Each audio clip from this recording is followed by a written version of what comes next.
So I'm pretty sure Chinese teams need a little bit more time. So it's going to be more teams and more great players. You had the pleasure of meeting a fan who shared a tattoo with you. Can you maybe tell us a little bit of the story? Because I was not there. I did not see it happen, and I'm very, very curious. I was getting an interview, and the girl with Navii jersey and with the same tattoo as me. I mean, this one, after ESL 1 Cologne against Fnatic, she came to say hi, so I hear that like organizers paid to let her be here. So I hope she came here to cheer for our team. So I felt so good, you know, inside. I didn't expect this.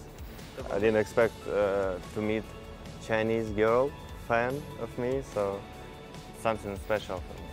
We're gonna try and have you say something in Chinese for your Chinese fans. 大家好 was it simple. 你走北好了吗? Rush B no stop. Okay. So, thank you for coming for the interview. Thank and you as well. Best of luck.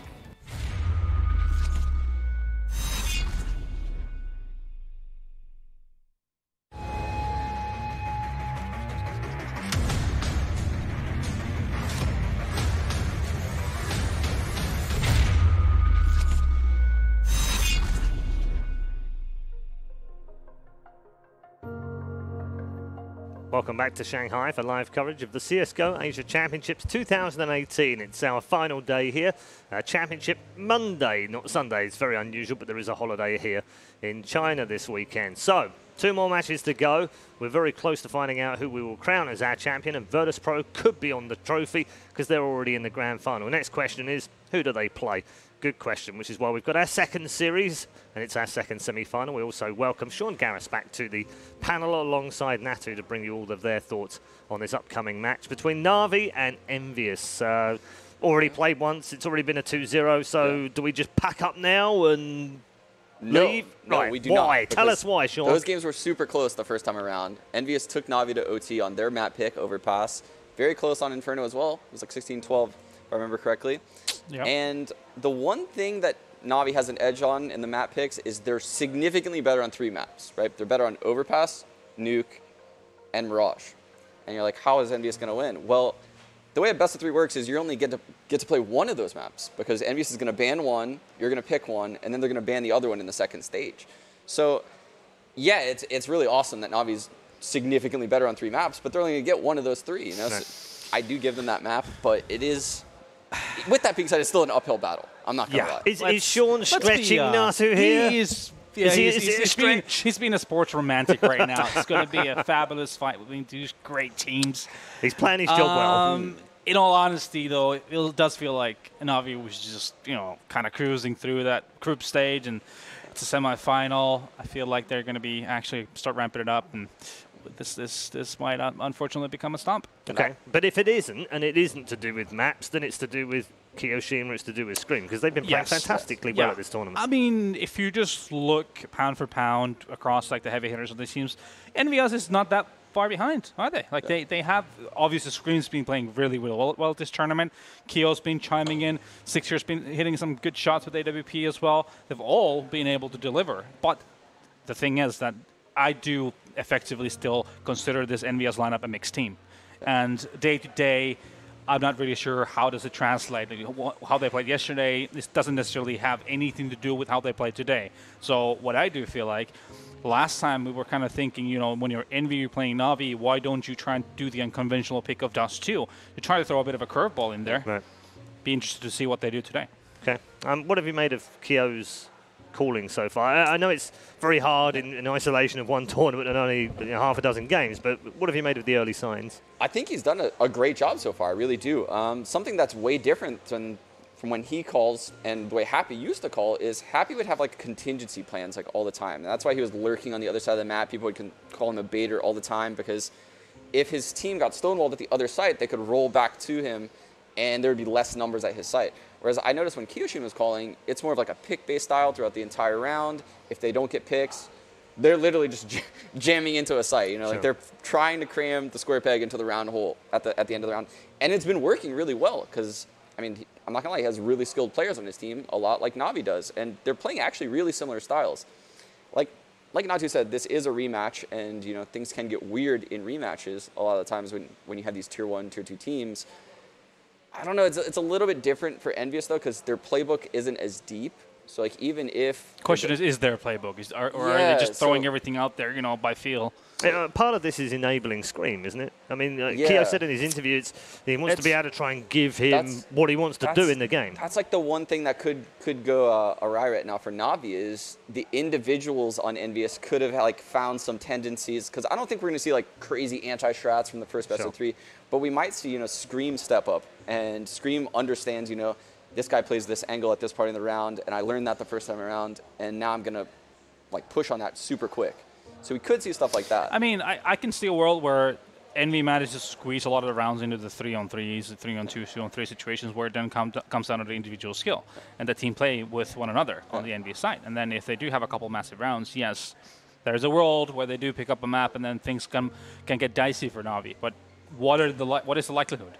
It's not very high. Yeah, and then on the flip side of that, there isn't really a question of how do they enable simple. It's more about do you want to play or do you not want to play?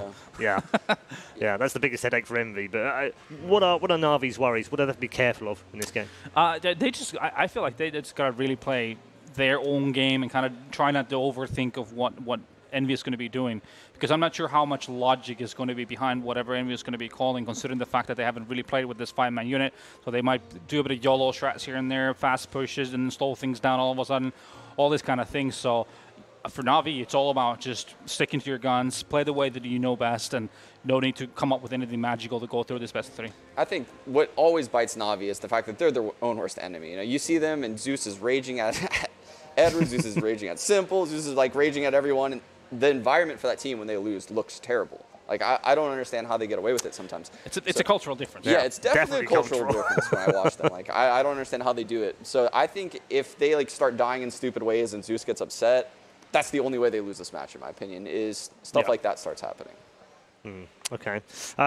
In terms of the fact that there's so much weight on them as well, obviously they're used to coping with weight of favourites and what have you, but here it seems even more direct, with all of the teams having changes and stand-ins and going through poor form and all the kind of it seems like there's more pressure on them here. I mean, they are the massive favourites of winning this tournament, but considering the caliber of the players on these teams and the amount of history and amount of experience they have being in these situations, I'm not really sure that's going to make a big difference, honestly.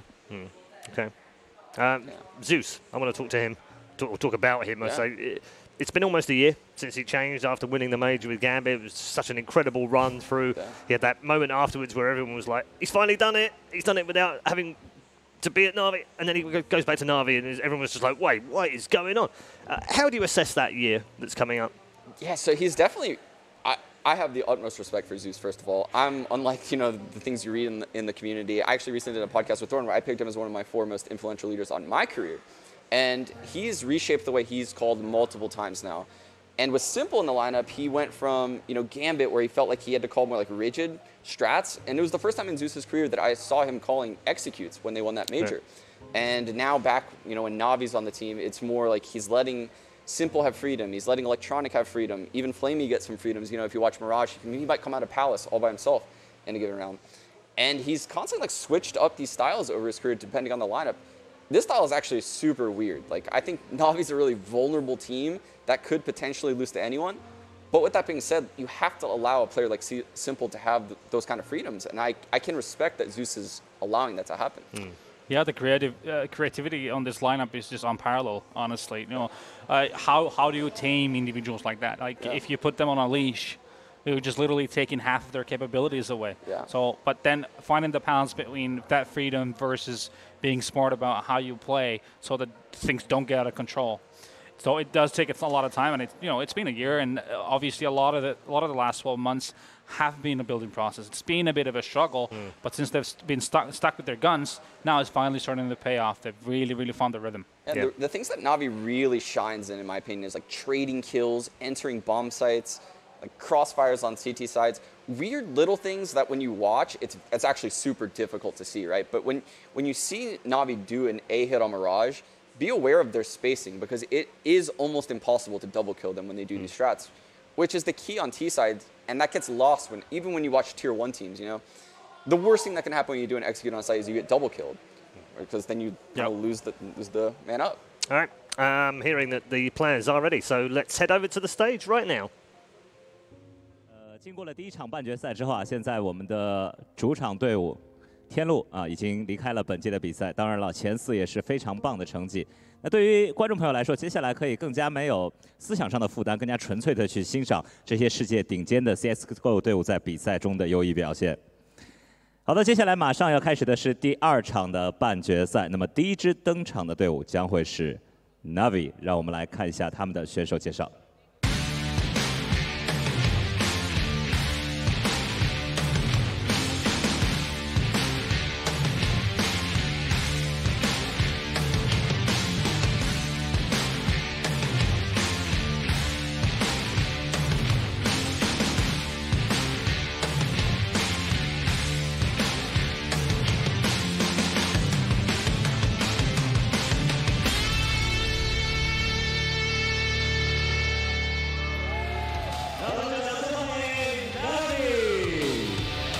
Welcome on stage, Navii.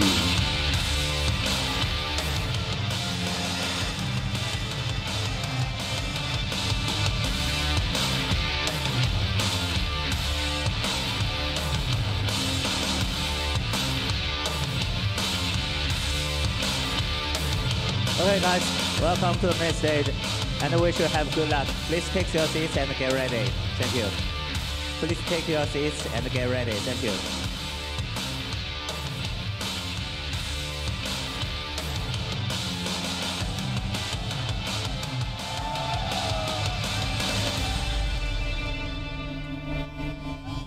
好的，那么他们的对手就是在昨天经历了苦战，最终晋级了4强，他们就是 Envyus。接下来我们来看一下 Envyus 的短片。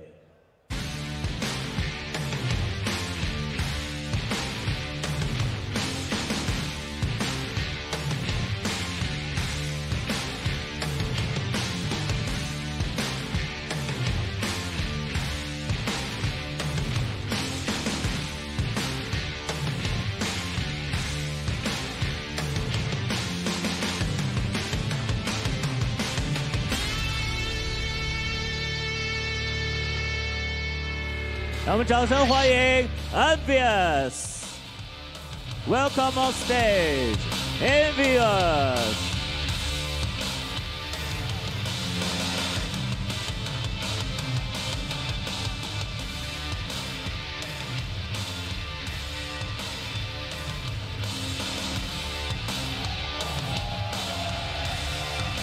Okay, guys, thank you.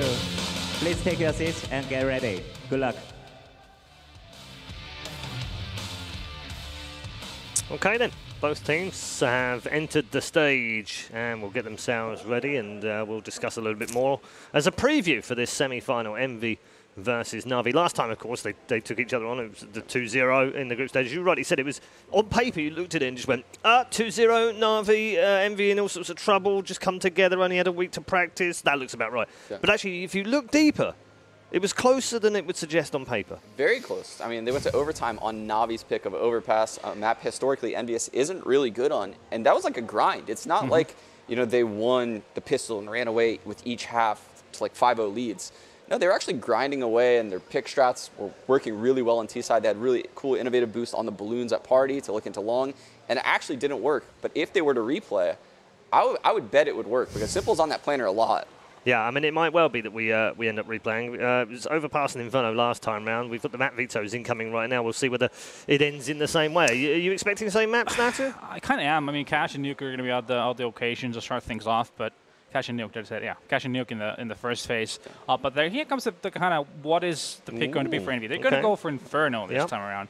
It's a map that, they played in the last one as well. Yeah, right? it was so the last one. It's pretty much the same, except now Mirage is going to be Navii's pick, So instead of Overpass, they're going to go to Mirage. Right. I guess it makes sense considering it was a very, very close affair in the previous one. So this time around, they'll go for another strength of there, which is Mirage. All right, and we'll end on Train if we need it. I mean, obviously, you made the point earlier on. They've got 3 maps. They get 2 bans. They're going to get rid of both. So which one do you take? Is Navii have preferred Mirage this time? Yeah, I really like how Navii approached this because, as the favorites, and like I said, having 3 maps that they're significantly better on, if they were to do the same exact vetoes, Envyus has seen everything that they've done. You know, so they have that card in their hand. They could have picked Mirage or Overpass here and been significant favorites on that map. Why not choose the one that Envyus has also shown weakness on throughout the entire event? When they put like Heroic, for example, they looked super weak on Mirage. I mean, we saw, I think the B bomb site, Sixer had a lot of problems at that B bomb site. Thorin tore him up actually in the first game. So, I think he actually gave him MVP. Yeah, he did indeed. For the other team. Yes, he is one of the few players to get an MVP in a losing effort. Yes, albeit for the other team. Yes. Natu, what do you expect? Now we know the maps. Does that change anything for you? Doesn't really. I mean, I was going for Navii to begin with, and like Sean is saying, you know, there's so many strengths that lie in Navi's favor in terms of the map already, so them having the ability to go for Mirage, which hasn't been a great map so far in this tournament for Envy, gives you more of a reason to go just to favor Navii in this series. We've talked about the keys to victory, I guess, in this particular series, and we've talked about Electronic, and we've talked about Simple, and we've talked about Scream, and we've talked about Keo. Those seem to be the crucial 2 on both sides, but we also made the point earlier on that the other 3, that could actually be where things are decided, because we know those 4 are going to play well. They're going to have a good game. It's what the other 3 do, isn't it? Exactly. And I think if someone like Edward has a good game, it's GG. Like, it's literally absolutely GG. Edward's been like the 3rd best player recently, like actually ahead of Flamey, which is probably pretty shocking to most people, but he's been getting a significant amount of double kills on really important, crucial gun rounds, which is honestly, it's like the most important thing in a Counter-Strike match. Yeah, and another, if you were to look at it from an Envy point of view, I've been super impressed watching Haji play. Not necessarily this tournament, he hasn't really had that like superstar kind of a performance yet, but he has the potential to really be an impactful player. Very, very good closer. Really good in those post-tactic situations, the 3-on-3 such. Usually makes a lot of good decisions. So he's a one to watch. If he gets his game going, especially in the late round situations, he can definitely be pivotal here to make this a close affair. Here is the man at the moment. Had an absolutely incredible quarterfinal. Fantastic games from Scream. The headshot one-tap king was back in form, that's for sure, when it came to the quarterfinals. They'll be looking for another. By the way. Yeah, we were complimenting that jersey when they walked out. That is. Yeah, it's are you liking that? Aesthetically pleasing jersey. It actually looks very much like a Finnish team jersey. Oh, I see what you did there. It has kind of got that white and light blue going on, hasn't it? Yeah. Yeah, it's like Mika Hakkonen's helmet. I don't know how I feel about playing with long sleeves on. I'm not a fan of playing with long sleeves. Me neither. I used to always roll my sleeves to add a long sleeve. I've been told it's quite chilly out there on the stage. Yeah, maybe that's why. Maybe that's why the long sleeves have come out. Yeah, you're not allowed that, Fabian. No Twitter post now. Six has been. I'm looking for the right adjective, but inconsistent would seem to be reasonable here. No, and within a game as well, right? Like in the same game, he would go on and have a massive 3K round, which would pretty much seal the deal for Envy, to then go on to have weird moves, missing shots that he should have made 10 out of 10 times, and costing his team around. So, and the best of 3 against Heroic is a great example, because he had a terrible Mirage. Yeah. Then we moved on to Train, and he had massive impact. Yeah, he actually kicked off the match too, like a 2K on pistol. In one of the early gun rounds, he got the 3K opping like by the sandwich position, like swiveling around, 4 different angles. So it's not like he was hitting easy shots. Yeah, he's such a weird player, right? Like, he is very inconsistent. I think you used the perfect word to describe him. Haji, the last man on the row for Envy. Not a huge amount of experience, Natu. Haji, no. In terms of LAN experience and big tournaments. He seems to be coping fine. I mean, like you said, he hasn't had that kind of like, oh my God, he's the next Rops, he's the next Simple, he's the next Nico. But he's done everything fine. He's not been overwrought by it. He doesn't seem to have been nervous. He's played his positions well. Everything seems okay. Yeah, I mean, he's very, very, very early on in his career. He's just moved from the academy team to the main team. No one knows what the future will lie for this player. But like I said, I've been super impressed watching him play online, and just having that closer factor. not a lot of players have that kind of knack for making the right moves in those close round situations. Yeah, Sean, I want to ask you just before you come over. Do you think like being French is actually a hindrance to him? Because you know what the French scene is like, it produces all these amazing players, but then they put them on a big team and then they're going, we'll move him slowly over there for a few years. Body, for instance. Well, he'll be back at some point if he's good. It just seems there's so many good players, and then when they're given that kind of spotlight chance, they've got to be a Kenny S or a Scream. Yeah. Otherwise, we'll find another one. I think the French scene, more than any other scene, it's crazy because North America has been criticized for this for a long time of not allowing big-name players to rise up, right? But we've recently seen, like you said, Body was given a chance, and now we have Haji on this team given a chance. So maybe they're changing their ways a little bit. You know, Existence it's kind of weird. He's been given it a chance. Smith. Yeah, he's given another chance, I guess. This new player from Belgium called Existence. I don't know. I've never heard of him before. It just feels like they recycle the same names over and over. It does, yeah. Yeah, he's one of the ones that rose up, so obviously he has something going for him. And like Natu said, he's an excellent late-round player, which is very, very rare when you see young up-and-coming talent, because you have to stay poised in those situations, and you also have to understand rotations and how people move around the map. So it just goes to show, how much work he's probably put into analyzing those kind of things. Okay, I want to ask you a bit of a wider question now as well. We were talking downstairs before we came back up on air. Counter-Strike's in a good place right now. It feels like the game itself is good, well balanced. It's not perfect by any means. No game can be. It's never perfect, is it? But it feels like it's in a good spot. 5 years ago, we were saying it's odd. When you look at the game, if you were an indisciplined team or a brand new team or a team coming together with stand-ins, you'd never have a real shot at a tournament because playing on T-side, you'd need strategy and you'd need to be able to get the bomb planted. It was very difficult to break down CTs because, I don't know, maybe they had set spots and it was all pretty rigid and we all knew how to play them, right? Yeah. Whereas today, it feels the other way around. It feels like if you're CT side, you now need more strategies to cope with the incoming attackers. Yeah, I love where CS is at right now because it feels like there's such an immense amount of knowledge available to learn. There's so many YouTube channels, there's so many streams, stuff that we didn't grow up with. Paul, we did not grow up with these things. Definitely didn't. So now we see Molotovs. What? We see these young players rising up because there's information that's readily available for them to learn and be able to improve very, very quickly. And that's why you see such a high level, even if a stand-in is available for a team. I think a great example is when that new update came out and Mirage, there's no skybox anymore, and all I have to do is go to Reddit. Oh, yeah. And all of a sudden I find 15 new smokes that we can utilize. So yeah, that has a massive impact. I think another factor is also that we have much more high-level gather systems now. The FPLs and such, where all these players are coming up. Everyone has a chance to qualify and play with these top European, and same with North American players, and which will then obviously the thinking and the skill set and everything will just dribble down to the players that are coming up as well. So there's more possibilities to be playing against and with better players. So all that combined is basically the factors. You mentioned those smokes on Reddit about Mirage. We saw Heroic use one of the Reddit smokes, which they literally probably got from Reddit. It's not like they independently found that smoke at the same time. What a coincidence. Yeah, maybe. Maybe it's like some sort of Olaf boost or something. That was found on Reddit, wasn't it, originally? Yes. I'm fascinated by the fact that the game has changed, and yet it's such an old game. When we think back to, what did you start playing? 1.5, 1.3? Probably 1.3, maybe a little bit before. Nactus was even before that because I know he played in the beta. Definitely I played in '99. Yeah. It was the first time I played CS. Yeah, that's 20 years next year, buddy. You can get your coin. Listen, 20 years. The 5-year coin, the 10-year coin, Valve, 20-year coin.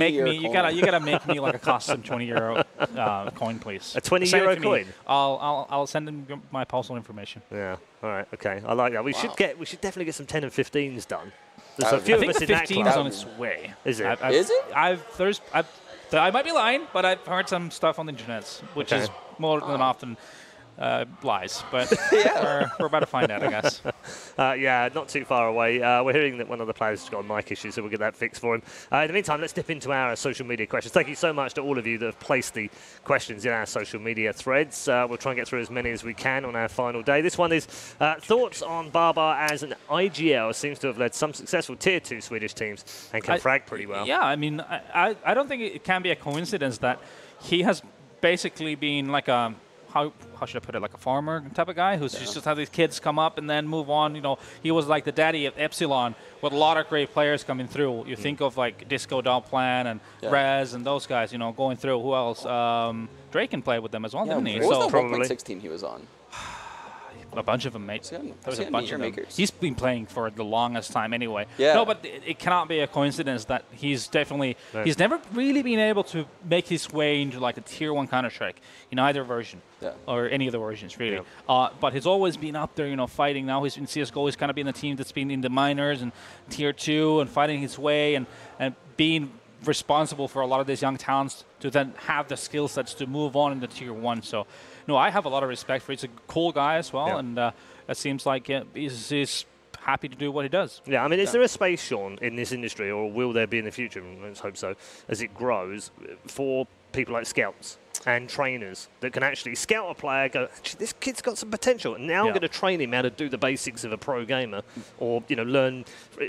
Duncan was saying earlier, learn English. If you're a foreign student, you're 15, 16, you want to be a pro, learn English, because you can then go anywhere. You're not limited to your country. You know, if you grew up in Serbia or Bosnia, for instance, as some of our players, our top players have, in the past, that would have been very difficult for them to join a FaZe, for example, or a Mouse Sports, whereas they can do that now. Yeah, and it takes a lot of, you know, prying and digging to find these players. So I do think that position will be available. I mean, it was super difficult, even for me, to find, you know, Amonik and Devo Duvek. I sorted through so many HLTV stats, and then I had to watch, you know, dozens of their demos before I ever contacted them, and that takes a lot of time from a player, you know. So from an organizational point of view, having someone that does that to get these hidden talents like Rops and, you know, like Barbar does probably for his team, that would be tremendously valuable. Yeah, something that doesn't necessarily happen right now, but it is in other sports, and I feel like valuable roles. That has to be the future, right? I mean, that's one of the key things in all of esports is that we have to kind of also build that foundation of grassroots levels. How do we harvest from all this mass that we have in terms of players, the ones that are the super talented individuals, right? So that's something that esports needs to figure out. Yeah, and there's also what other teams don't want to be spending $1 million buying Simple every week, do they? Yeah. Well, except for FaZe. They're okay with that, apparently. Apparently, yeah. Let's do some predictions then before we move on. Gents, which way? I think you're all on board here, aren't you? This is going to be that yellow-black train. All right. Choo-choo. Yeah, I painted the path for Envyus to maybe win this, but meanwhile, I'm going around towards the back, and I'm going to go Navii 2-0. What a surprise. All right, okay. Shocking news. Both gone for Navii, unfortunately. We thought Sean was going to play, you know, the role, but no deal here. Let's head back to our commentary, or rather a new commentary team for our second semi-final. Lads, it's all yours.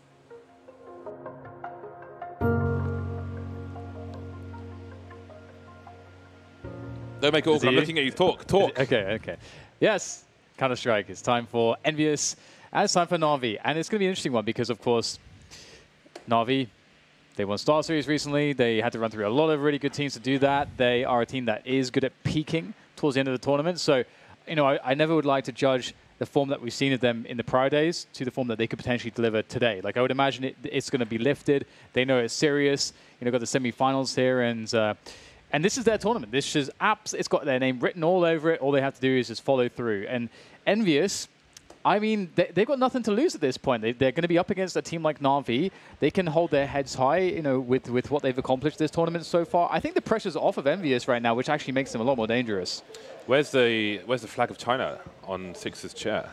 I think he's forgotten it today, unfortunately. But he should have the crowd behind him for the time being. The sole representative now after Tyloo's exit to Virtus Pro. Navii starting on the CT side, Sixer and Envy on the T side. We need to see a consistent Sixer today, that is for sure. XMS and Kishima will be grenade men for the Envyus side. No P250 for Scream in this round, and he was pretty crucial in a previous pistol with that P250, so we'll see if he can do the job here with the Glock. Pretty scary to have Navii starting on the CT side if they are to win this pistol. So let's see if Envyus' assault is going to work out here, just harassing the B-bomb site, trying to keep players there. This could work out really well because the stack's on this bomb site, and they're just going to run in here, go for the fake. The bomb's in the apartments, though, and Kishima's going to double back. So this is really interesting. There is definitely a big window of time here. Look at that. Now Zeus spots everything, and it's the A retake. It is on. They need to get control of the pit position. They've got 2 players on the site now, Envy. Six is moving up to the top mid area, exchanging some blows with Electronic. He's holding the line, allowing his teammates to move in. As they move in towards short, he will take over towards long. Zeus has been picked off. He was the only man towards A earlier on. Edward, Electronic, and Flamey left 3 on 3. Haji picked off, was only on 1 HP, I think.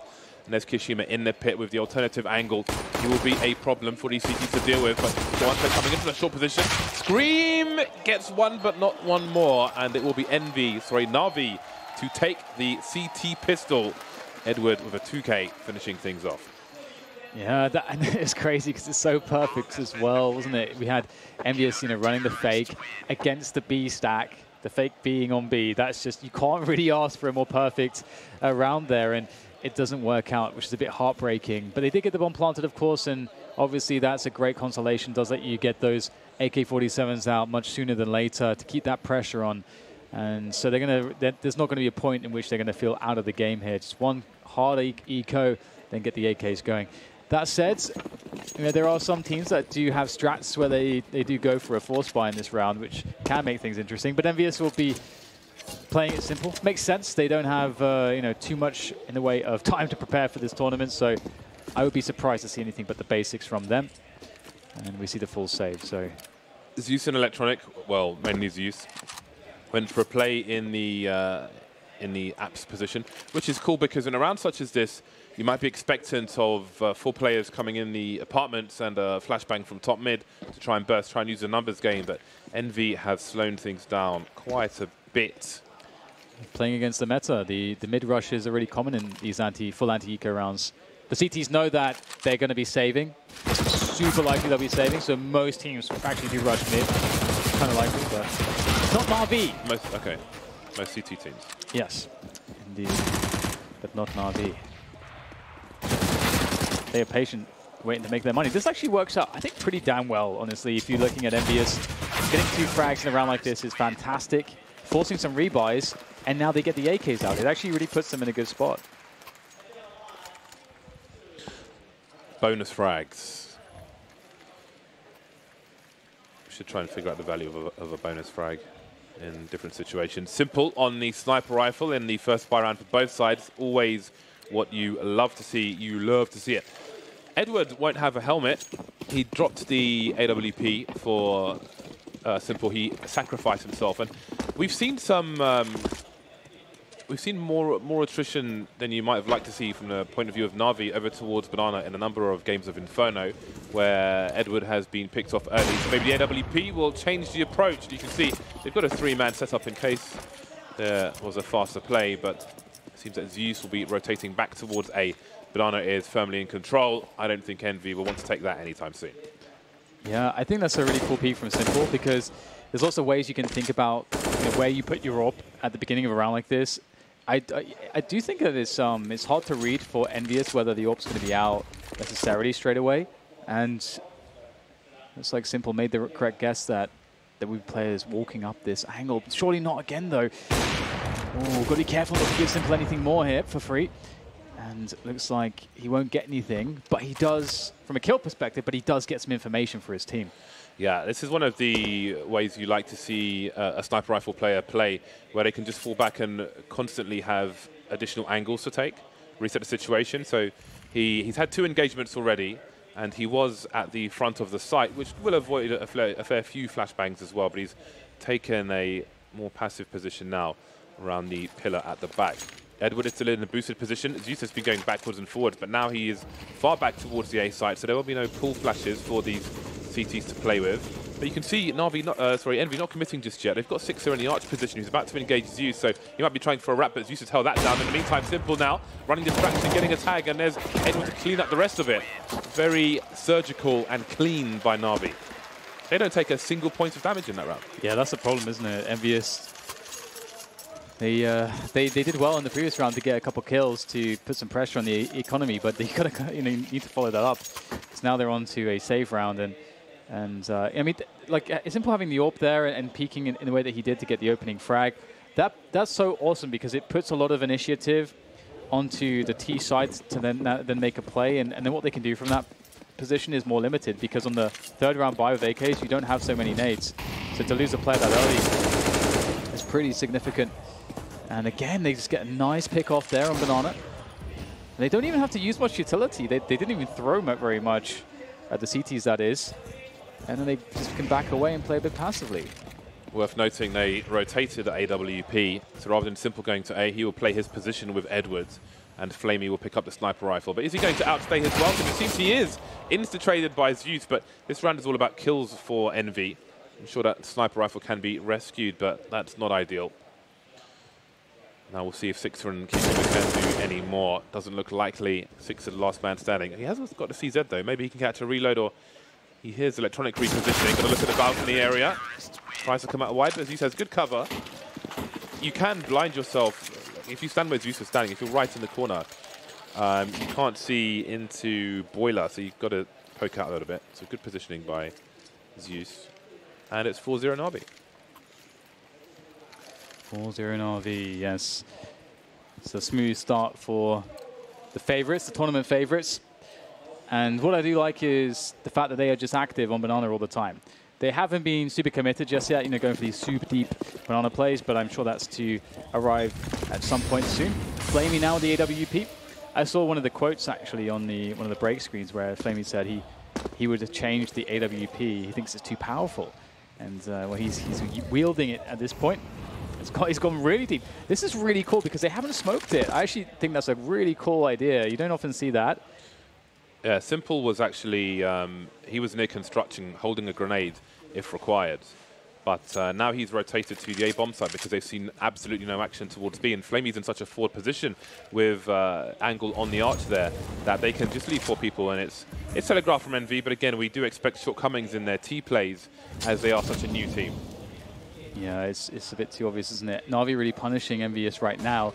The question is whether they can actually use the 4-man setup to actually win the rounds. Got to follow through on that one. And Envyus have taken a fair amount of damage here on 2 players. And they're starting to... Ooh, dear. Okay, they're starting to make the move forwards. Quick pick off there. That's the bomb spotted. The full rotation comes in. Flamey's moving around now as well. And this is a slow burner here for Envyus. Slowly making their way forwards, but is it going to work out? Electronic defending from the pit pretty precisely. 3 kills for him. Now a 1v1. Flamey in the mix against XMS. He's got to get the bomb, though. Oh, no. This is a rough spot. Wolf is ready, and Flamey nails it. 5-0. That was a close one. But as you say, James, a bit telegraphed that round from Envyus. Yeah, they did get pretty far, however. They had 2 people very deep in arch. They had a split of the site, which is the most powerful thing you can do towards the A site. They got the pick on Library, but there was a great performance from Electronic here in the pit position. 3 kills for him, and he really kept it winnable for Navii. He played his position to a T there. He won the round for his team. Just Flamey had to finish the job with a 1 versus 1.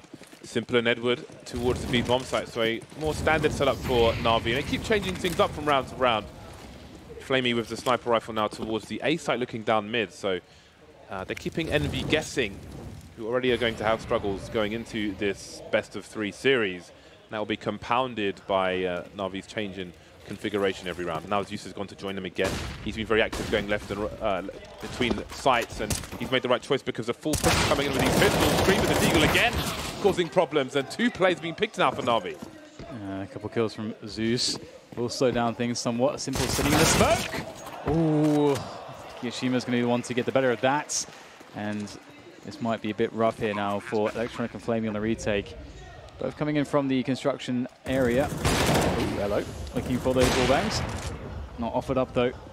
And I like this, starting to fall back. We have seen quite a few times where teams will, the CTs will be on the retake. They'll be able to make their way into construction and they'll fight for an extended time. And it's fairly clear that they won't be able to actually make the round work unless the T's make this a crazy overcommitment and mistake that they weren't able to get be able to get the frags to get the retake, and then they overstay their welcome. The smoke on CT spawn dissipates, and then they can't fall back anymore, and then they just die. We've seen that happen a fair few times. So I like how Flaming Electronic realized immediately, look, this is not going to happen. Let's back away. That's the first round for Envyus now.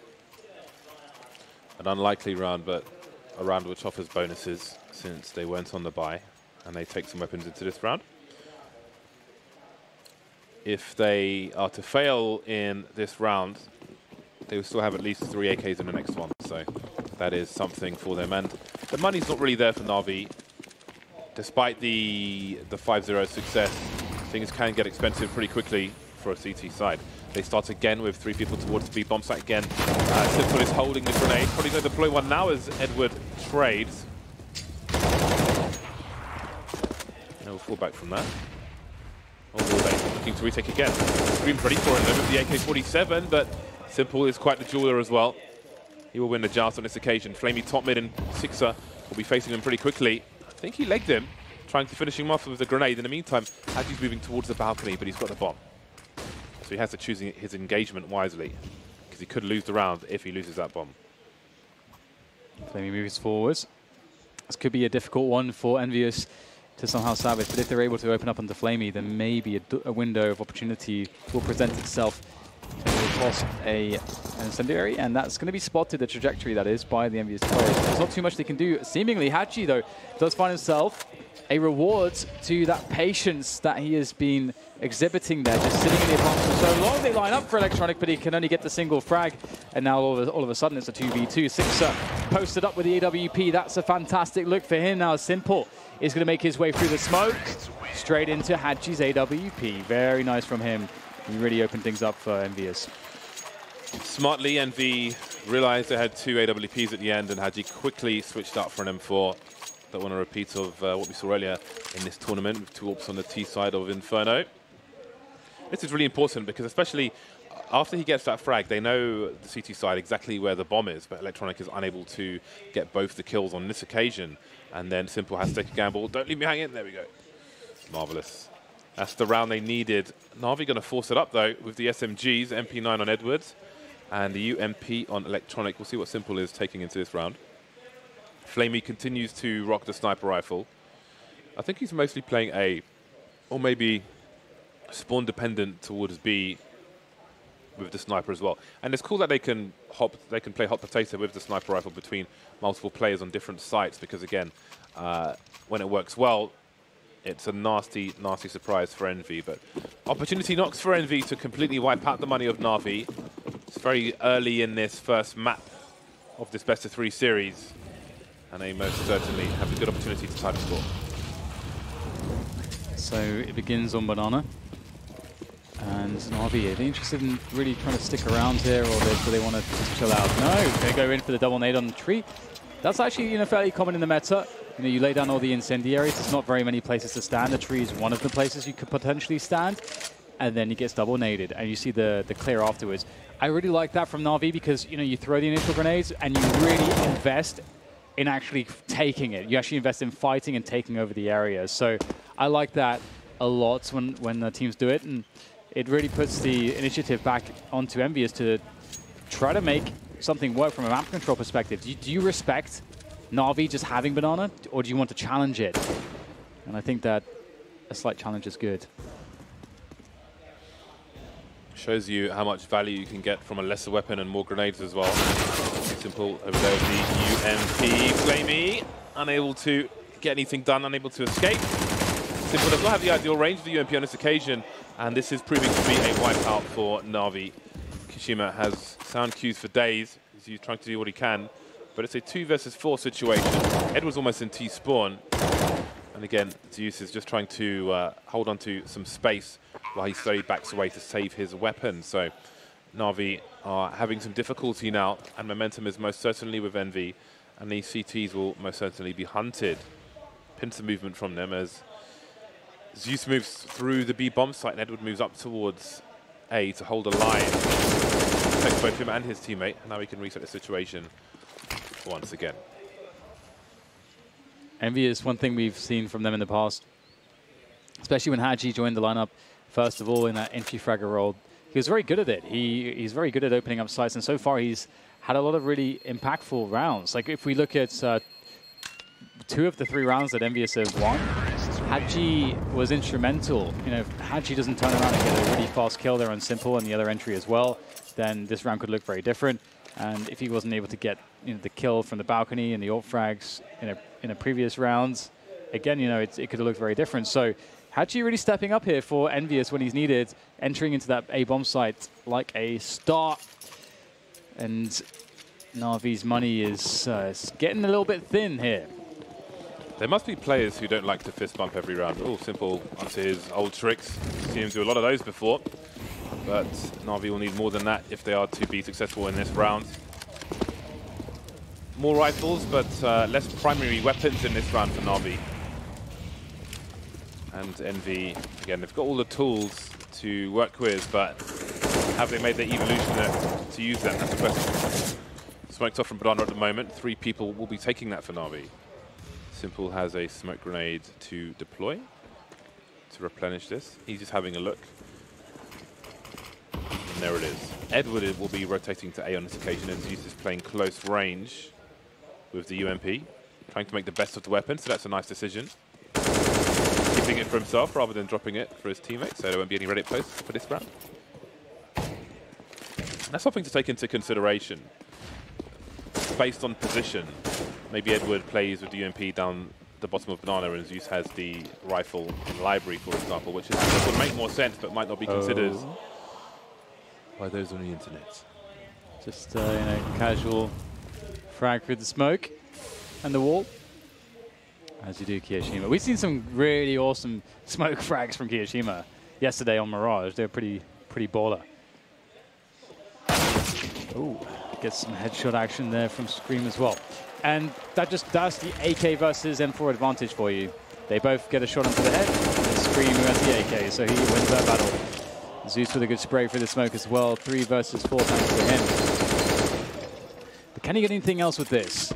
His teammates are pretty far away at this point. The smokes are down.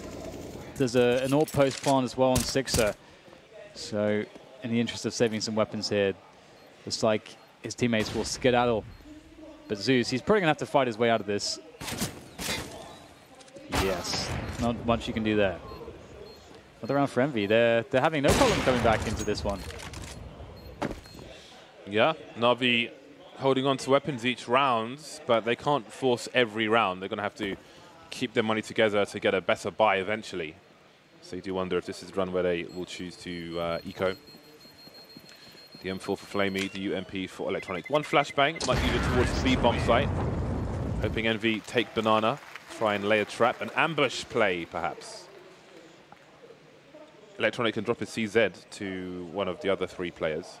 I think at this point it would be worth having an eco. And a tactical pause has been called for Na'Vi. So if this is me, Electronic throws the CZ to one of the other players. They've got 1 flashbang. Some of the players can invest, like Zeus has got $4,000 in the bank, and they are about to hit maximum loss bonus. So they don't need to play off that 1 flashbang. They could buy some more. But that is one idea they could consider. Ooh, Edward's trivia. Ooh. Let us see what they have.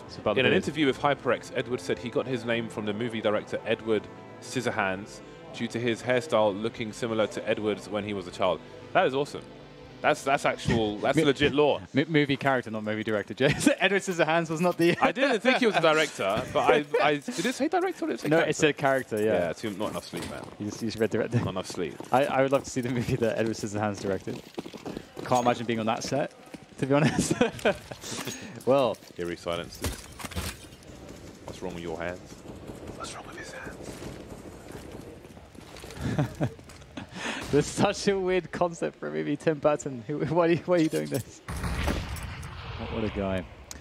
Either way, Simple, looking to get something done, but he will be toasted. He will be cremated. Kiyoshima gets the frag, and there's maybe not too much Na'Vi can do here if Envyus just pushed the issue into the B-bomb site, to be honest. Scream has an AK. He's looking for anyone to peek him, but... Oh, there's a flash coming in there from the T's. Flamey's in position by the coffins now. Smoke is down. Okay, very smart of Envyus not to go through that smoke. So they're just going to wait it out. They baited out some good utility. A good amount of utility, that is. 1 smoke left on Zeus. Extra rotation here coming in from Na'Vi. They're going to gamble on the B-bomb site a little bit. And Envyus doing the smart thing and sort of just moving around the map here, trying to sort of count the grenades, make sure they can bait everything out before they move in, and I think they've done so with decent time. They've left someone on banana too to make sure that Screamer's here checking to make sure that the CTs don't push it, keep control of it, keep the option to double back. But there's only 30 seconds at this point though. Oh, they're going for it. Oh, this could be a bit scary. Yeah, I don't know if they have time for that. The full rotation. But again, it's one of those ones where they don't leave anybody behind. The sound is cut off. Let's see what Femi can do about this. He gets 2 at the very least, but Zeus is on the other side of the map, so maybe he'll try to scavenge something. Now, we've seen those kind of plays. I mean, Na'Vi weren't in the best of situations anyway, but we've seen those kind of plays against Astralis, for example, and it's just a complete sudden lack of sound towards A can be quite telling, and you see those early rotations from a team in a better position. So I think sometimes it can be interesting to at least leave one player to try and get something done. But they're content with the full rotation. It works out for Envy. And they will tie the score 5-5. So Na'Vi will be good for the buy in this round, of course. This is the round we and they were waiting for. So let's see what they can do. But I'm interested if Envy tried to offer such a fake in a full buy round versus Na'Vi, that might prove more dangerous. So we'll keep an eye on that in the last 5 rounds of this first half.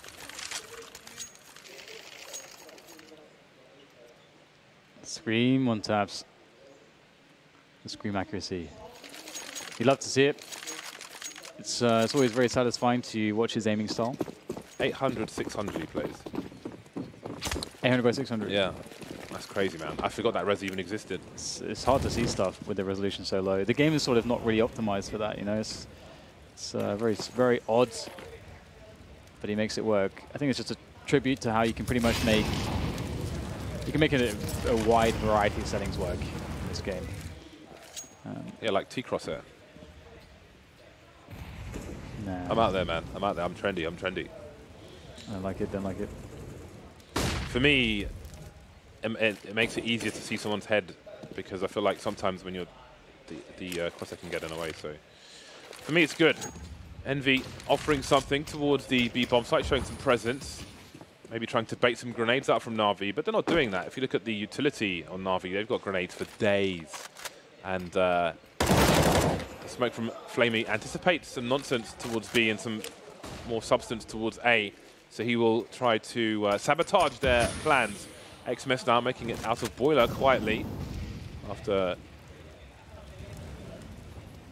isolating himself from the short position, or being isolated.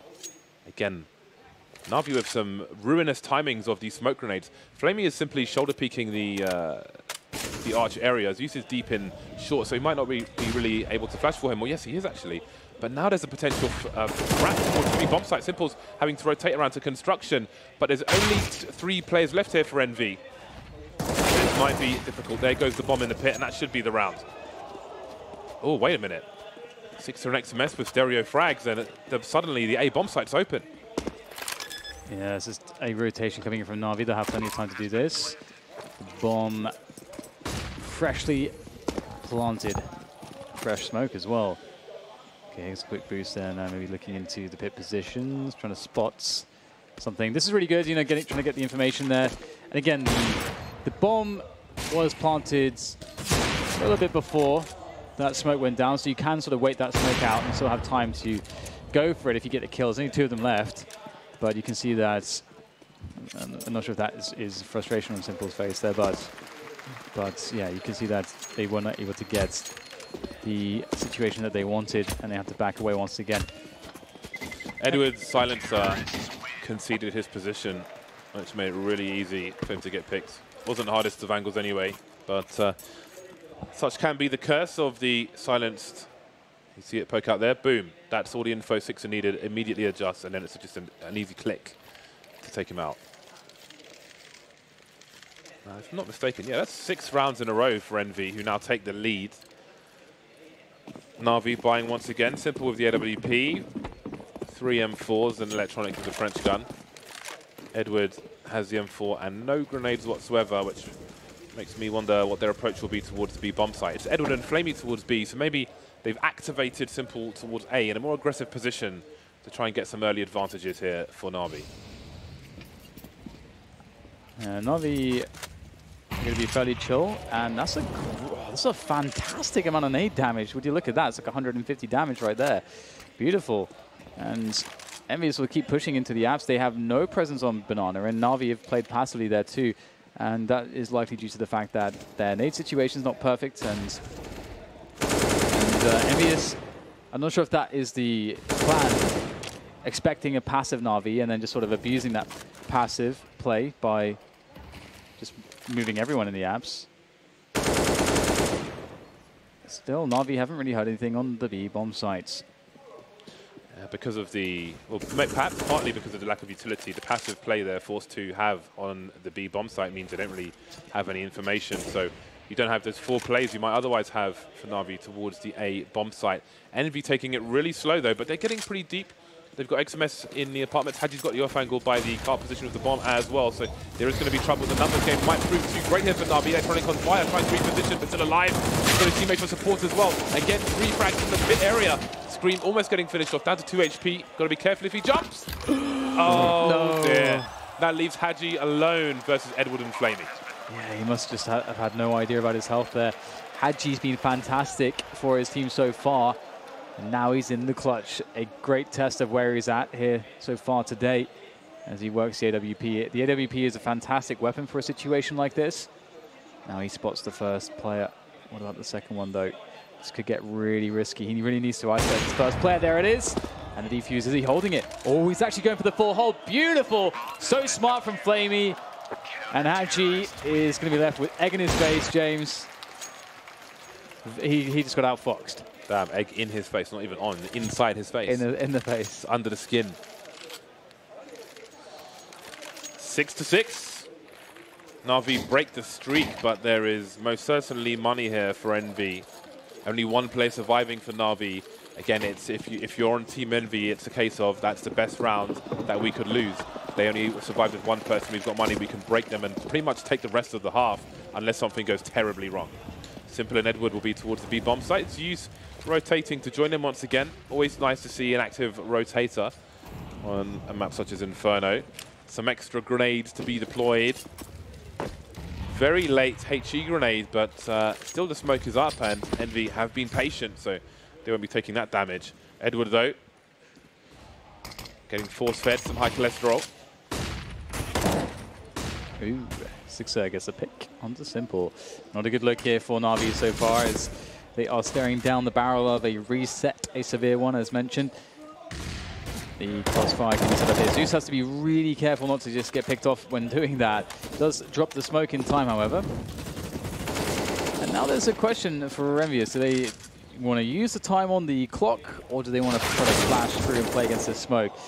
That's not going to be a good look here for Envyus. Down to 4 men now. Equalizing is Edwards. And Envyus are just hanging around the B-bomb site where Na'Vi still have, well, they had 3 players. They're going to rotate 1 back around now. They do have a really big gap. And there it is. CT smoke, and Envyus will march in. No flashes for the T side. There's the glorious pull flash from a player in CT, which causes problems for Envy, but you can see them slowly darting in bit by bit. Nice shot from Kirishima. That's a good start. And how many looks is Edward good for? He was in the red, now he's dead. That leaves Electronic on the A side. It's working out for Envy. The numbers game. They are purely going for the aim jewels here. The numbers overwhelming one of the sites. They're keeping it simple. So you have to respect that. I mean, we are mentioning the lack of lurker when, I suppose like you would have on old Envy, the lack of presence shown towards one site while they go towards the other. But as a new team, they're keeping it simple. They're not overextending themselves. And in runs like that, it's working pretty well. Yeah, interestingly, they did toss a Molotov to the dark position where Edward was standing with about 12 points of health. But fortunately for Edward, he would have just died to the Molotov straight away.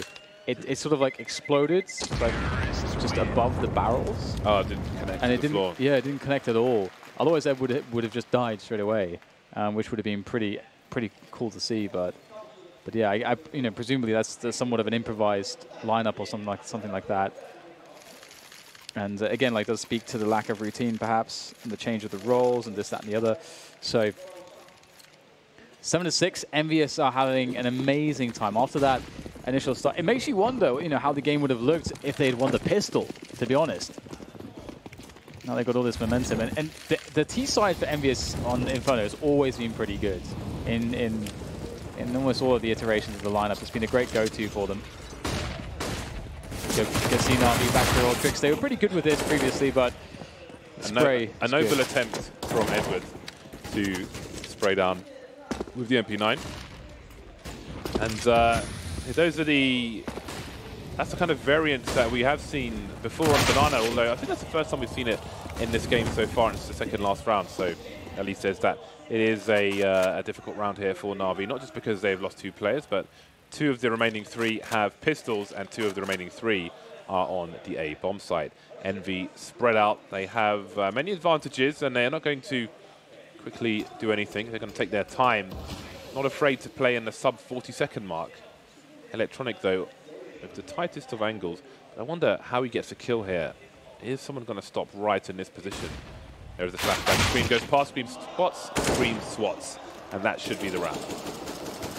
What I really like from Navii, from Envyus, is that they saw the smokes on Banana and they decided just to challenge them. And knowing that they had their weapon advantage with a good flash or 2, you know, they can get the pushes going, and we see Kiyoshima just walking up and getting a frag. And that's also the thing, like, you know, if the smokes are still up, it's likely that the CTs are probably trying to play with the smokes, so you can get that frag. But if you wait for the smoke to go away, then, you know, you have no idea if they're hiding around a corner somewhere. There's a lot more unknowns. Maybe they just fell all the way back, and now they're going to be a harder frag later on. So I like that Envyus just, again, like they do keep it simple. They do keep the basics here. And this will be the 8th round.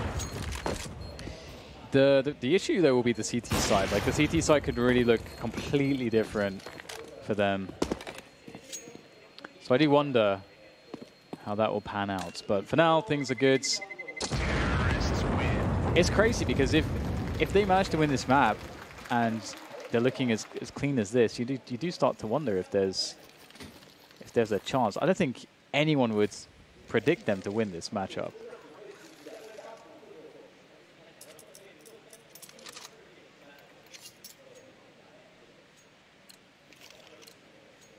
We glide past the bench in CT spawn as we move into the final round of the first half. Navii have pistols for the most part. Flamey has an MP7. Love me some MP7. We may or may not have shot an MP7 recently. And by that I mean we did, basically. But with a twin, it's good enough. And Envy charging through the smoke in a round where Navii don't really have much going on, but now they certainly do. I would assume it was a burst play with a flashbang, which is perfectly fine, but for whatever reason, didn't work out for them, and they were on the receiving end of wrecked. It's funny because they went into the only guy who had not a pistol, so very unlucky for them in that sense. But there's still a chance here, 2v4, Stixer will get a spot. Yeah, AWP is out, and they smartly back away from the AWP, but Envyus might be walking straight into Zeus here. I'm not sure if they're going to be checking for this. Ooh, XMS is quick to respond. Electronic, though, he can shut it down, but will he be able to do so? It's going to be quite hard to punish his position, and there it is. Caught on throwing a nade. XMS nowhere near him to trade, and now he's going to be in an unfavorable 1v1, and that's going to be that. 7 to 8, Navii able to get one more round at the end, but that is not going to feel like a successful half for them. Despite the scoreline being so close, I think Envyus they should be brimming with confidence. Yes, however, now Envy will be afforded the freedom of the T side, and they get the AKs. And we have seen in the previous match as well, those AKs, and over in Brazil, those AKs can make quite the difference. So Navii may have an even more powerful half. Both teams have enough rounds on the board to not be crippled by losing the pistol round. Zeus will have the grenades on the T side, 4 sets of Kevlar for his bros, no P250s, and no diffuse kit for Envy. They're all Kevlaring up, want to absorb these bullets if they go towards the chest. Navii not committing or over-committing to anything immediately. Flamey and Edward heading towards the apartment while these 3 clear out the banana area and show some presence. And now, after all these pre-firing shots, they may choose to cut the noise, but you see Electronic still the point man with the bomb for the time being. And Envy can't assume that just because there's no noise, there's no one towards B.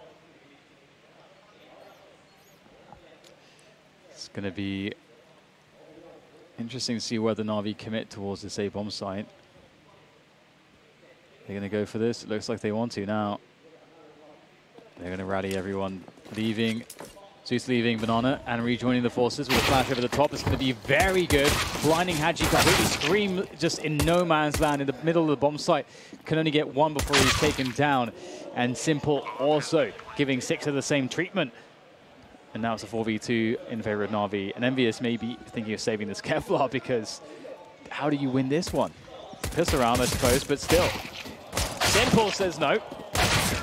And so does Zeus. You've got to love it when you see Simple really trying to focus on precision aim and you can see him wobbling. It's like he's trying to, how do I make the most efficient swipe of the mouse, and the wobble helps him do that. Just like that 1v2, infamous 1v2 on Cash. So cool that there's a fan here with the same tattoo as him, but mirrored almost on her arm. That picture was really cool with them together. Envy with the pistols. Sixer not fully investing. Of course, he will be looking for the sniper rifle in a future round. Hadji, I'm sure, can hear the player jumping on the balcony position. Zeus moving up Banana, and he will have cleared that area. Some pre-fire towards the sandbags. Meanwhile, Edward with a nice position, and he catches Hadji off guard. Not often you see people on that balcony. It's always fun, though, on the short position when you have a player on the T side, or the CT side, boosted up and a hop over to the second balcony, especially when it's a T side looking into Graveyard and into the A site. Can be the play that wins you the round, or maybe even more than that. Easy for Edwards, easy for Electronic. Seems to be a formality. No issue with the force bite whatsoever, making it look like a USP eco, to be honest, with sort of the confidence and ease and grace in which Na'Vi sailed towards success in this round. And I'm kind of afraid for Envyus because I do think that their T side is a lot better than their CT side, and so from that perspective, I do wonder if, you know, did they get enough rounds? They did get a pretty huge amount of rounds. Like, you know, they can have loads of chances, but I think overall Navi's quality could be a little bit fearsome here in the second half. Would love to see more excellent stuff from Kiyoshima yesterday. He went off. Him and Scream were just going off all over the place. And I think it's agreed that they must, if they are going to have a good innings, the team, if they're going to have a good innings on this map. Just looking at the spawns on the CT side. Okay, Six has got a middling spawn, but it is not a buy round anyway, so the spawns are inconsequential for this one. It's a money-making round for Na'Vi. Edward will continue with the Mac 10. Seems pretty chill. Saw him in the spa yesterday evening. I think he was in a sauna. I was in the steam off. Yeah, Na'Vi loves the spawns. Always in the sauna. I don't blame them. Who doesn't love a good spa? It's true. Actually, in Eastern Europe, they have a thing called banya. I'm not sure if it's like specifically sort of like certain countries in Eastern Europe, but I know when we went to Ukraine, we were I was shown an authentic Ukrainian experience, which was banya, which is like sort of like you go to a cabin out in the woods by like a river or a lake or something, and you know it has like a sauna. You know, you eat, you drink vodka, and you get a massage with birch leaves whilst you're in the sauna. And then you jump into the lake, and lake's freezing cold, and you just do the same thing over and over again. Let's be specific, Dan. You took your clothes off and a man beat you with a stick. Oh, birch leaves. Got to be accurate here. Birch leaves. I got a new lapel pin, which is a fern, which is quite nice. But there's no... Cats love ferns. No, I learned that from Garfield the cat. No blazer today, no suit jacket today. Sports jacket in the gaming chair. 10-8 in favor of Na'Vi. So Six will be starting with the M4. I don't know if this is due to an over-investment because, or if he's just happy to start with the M4. Maybe it's a confidence thing. Doesn't always hit the mark with the sniper rifle, as noted by the desk, to put it lightly. 3-2 set up for Envy. Scream and Sixer will be towards the top mid, but interested to see how they will deal with the B area. Kishima spotting for the time being. So is this an execute from Na'Vi, or do they initially want to bait some grenades? There's a minute 10 on the clock. There are 4 of the players towards Blana, and Flamey had an angle to cut off rotators through mid, but he's joining the team as well. Yeah, looks like they are trying to bait out nades. Or are they? Maybe not. They're just going to go with this. I guess there was no reaction for the CTs, and so they do go with it. Maybe that's the protocol. And, oh my god, it's a wipeout. Absolute no-show from Envyus on the B bomb site. I wonder if that was the protocol there, because it did kind of look like maybe they would try to bait out nades, as you say. It's like really early in the rounds. But Envyus, they didn't throw anything. And so I think Na'Vi just like... Well, Na'Vi didn't throw anything either. Let's go. They threw 2 smokes. Oh, they did? I'm pretty sure they did, yeah. Well, I mean, Zeus lined one up, but then he didn't throw it. And then he's kind of going back and forth. But yeah, I mean, a page out of Envy's book. But a faster burst. Envy, in a number of rounds, they put all the forces towards one site, but they slowly edged forwards and focused on the guns, not even the grenades, really. Or at least not in the fashion that Na'Vi just did. That is quite the burst. Bursting with blood vessels. High pressure on the B bomb site. And almost a complete wipeout. Might even be Haji trying to hold on for dear life. Na'Vi running towards him, trying to kick his fingers off the edge of the cliff. But he'll survive to see another day. At least now Envy will have a good buy on the next round. 4 HEs purchased by the CT side. So we'll see how long they can delay the deployment of these grenades for, because I think most teams are doing well to avoid grenades at the beginning of a round, down the bottom of Banana and so on, but they are deployed quickly and they do absolute 0 damage. We did see a round from Na'Vi on the CT side where they heavily delayed some grenades towards Banana, and I don't think they did any damage either, but the idea was then, I think that's more appropriate for the constantly evolving meta of Counter-Strike on Inferno. Yeah. Oh, it's not looking good for Envyus, is it? Right now. Trying to survive. They're fighting for their lives. Fighting for their lives. Although they want to get a couple of frags back here, and the bomb's not planted just yet. Ooh, look at the bomb. The bomb's down on short. Hanji's been having a bit of a game so far. He's going to hit a running. Is anyone covering his position? Simple's not looking. He's in the cubby. And Hanji's definitely never checking that. Yeah, that's... I was afraid for Haji that Simple would just decide to go for info, and easy kill. Easy round, 12-8. Na'Vi a mere 4 away, and Envyus might never get a chance to get going here on this second half. That was nice from Simple. Something we don't talk about so much for the purpose of people at home who might not be so familiar with plays like the one Simple are doing. I think a lot of people would just stand and hold an angle 100% of the time. He was low health as well, but you know, peeking every 3, 4, 5 seconds has its benefits as well. But I think it probably requires deeper explanation from someone the likes of Sean or Jordan or someone like that. 4-round lead now for Na'Vi. They're only 4 rounds away from the first map. Envy will come back in for the buy, and Sixer goes for the sniper rifle. And that does make me wonder. I mean, maybe they just wanted a different approach on their first buy round, but I do wonder why he didn't go for it in the first round. But now Sixer and XMS will both be wielding the big green guns. Heritage Green, the AWP is in. It is a British-made weapon. And the bomb's been left at the bottom of the ramp. Envy charging on the buy round. Before this tournament, there is a trade. They've only lost 1 player, Envy. This is going very well so far.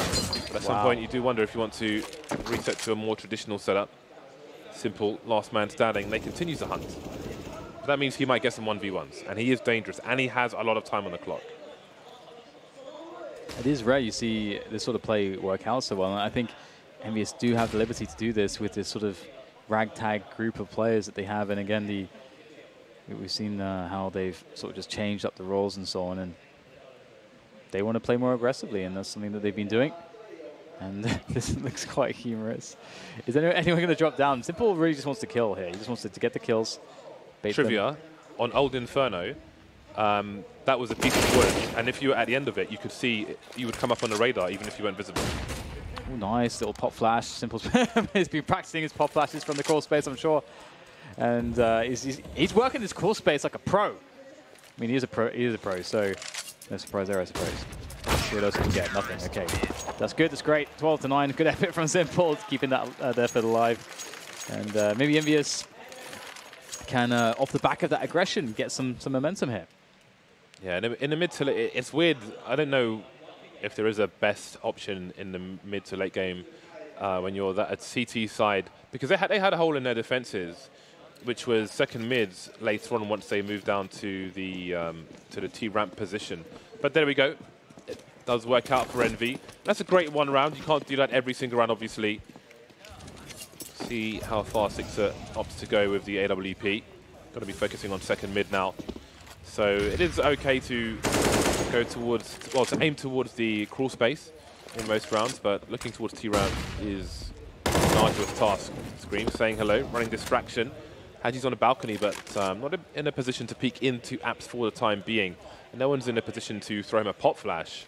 But even if there was a pop flash, it's such a narrow channel that you could get pre-fired anyway. Lots of flashes as they burst into the A-bomb site.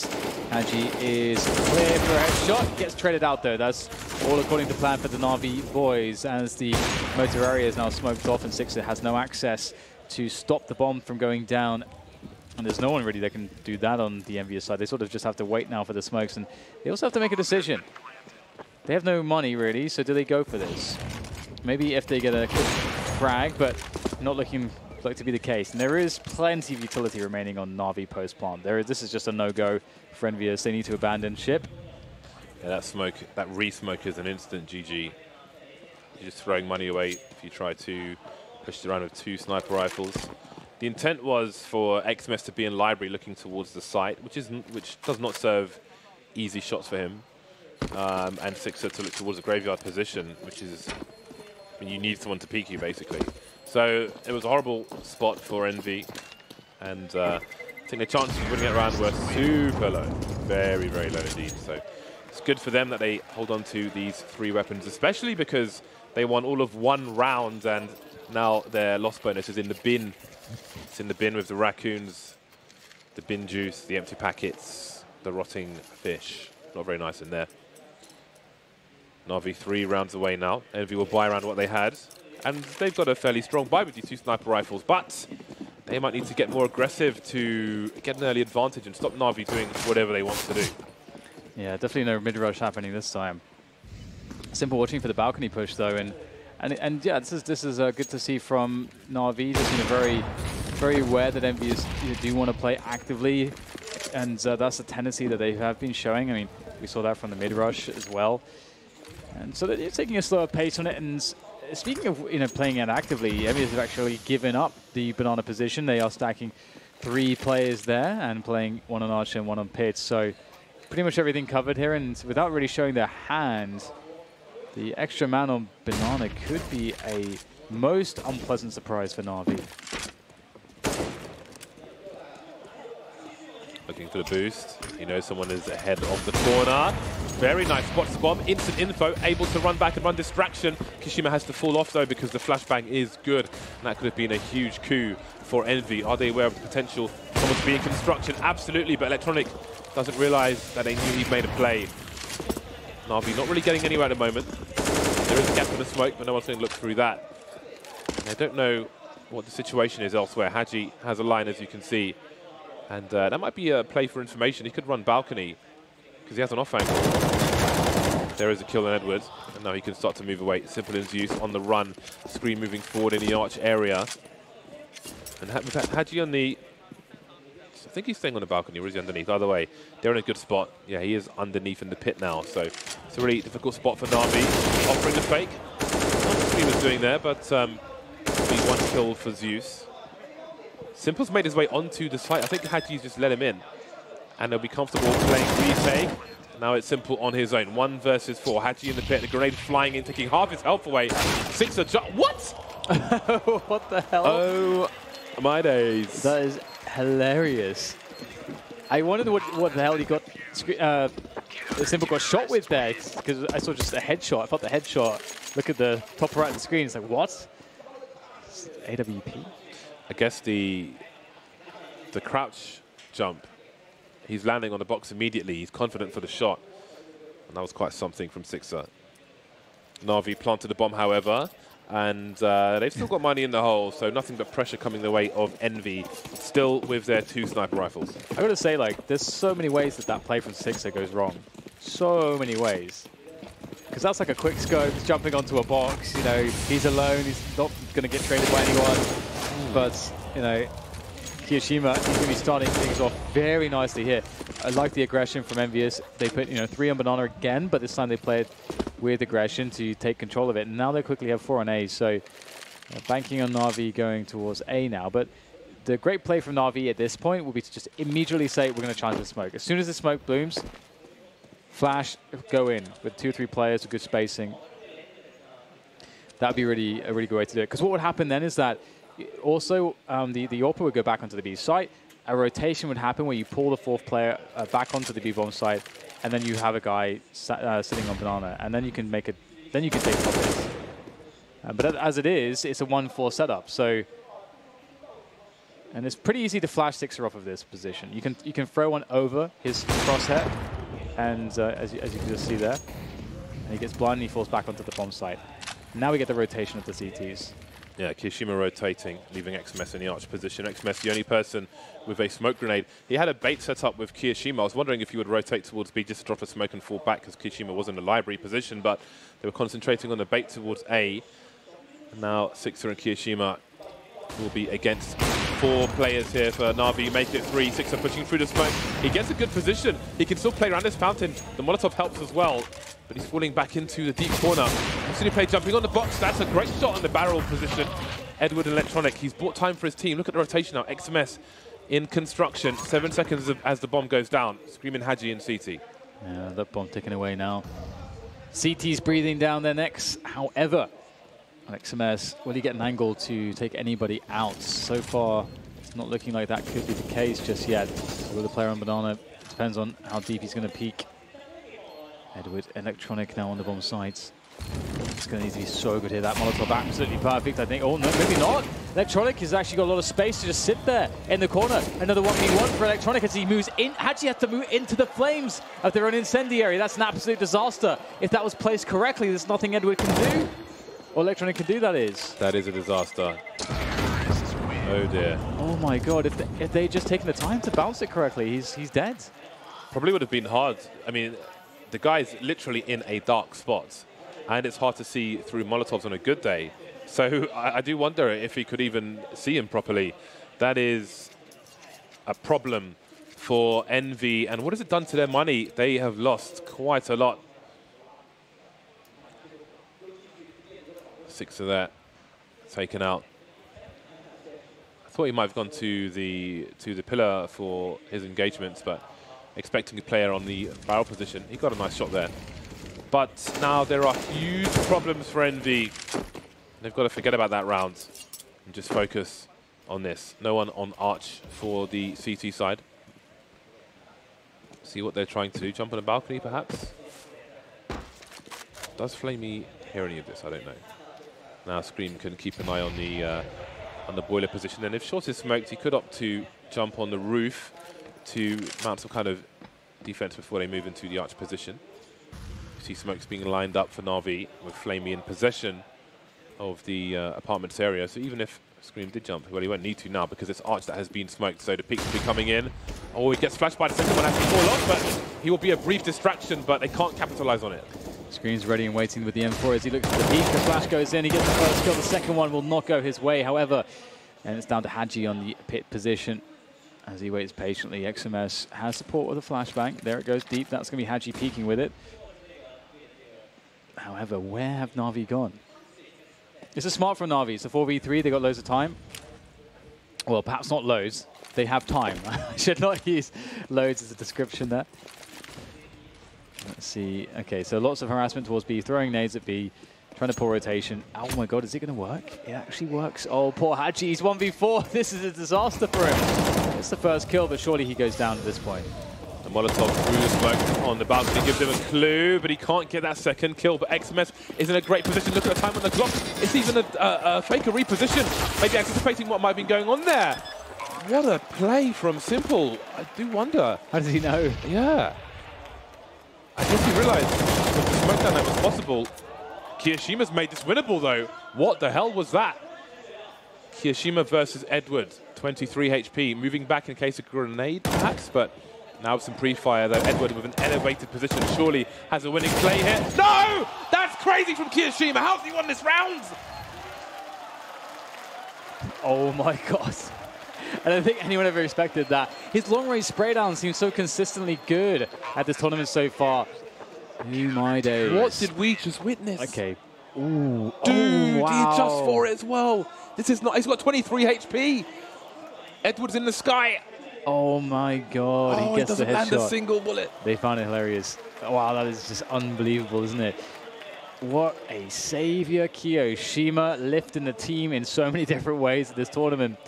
Not only is Kiyoshima sort of, and as you said, you know, like as he's leading the team, helping to organize people in ways that they find fun, more suitable roles. He's putting in a lot of lifting. He's lifting heavy burdens for the team here. He's wedged, Dan. He's wedged. He is doing some great work. Honestly, that's such a turnaround because I thought you were going to say doing some steroids. Na'Vi probably had Envyus dead to rights if they lose that round. I mean, you can see that their money is just not looking good after this. That was a safe situation. The round was over. Oh, man.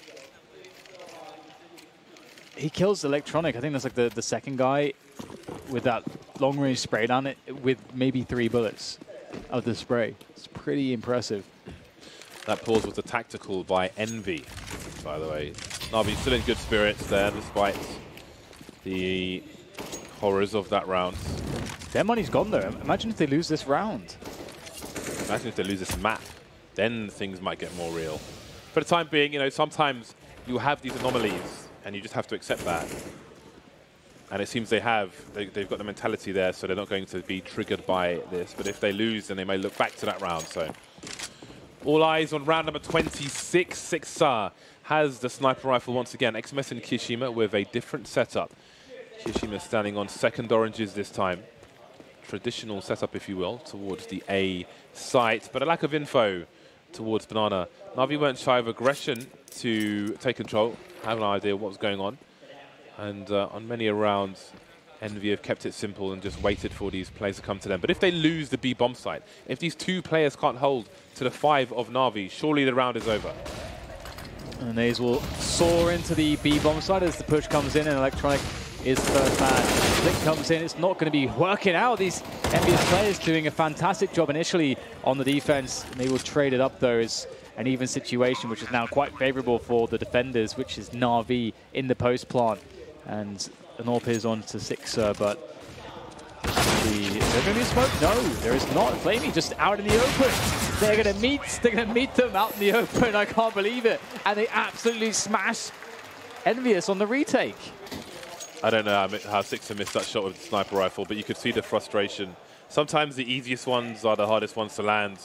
And indeed, I mean, Envy did really well to get 2 kills from those 2 CTs on the site. Kiyoshima had to come out from a difficult position where angles are being held.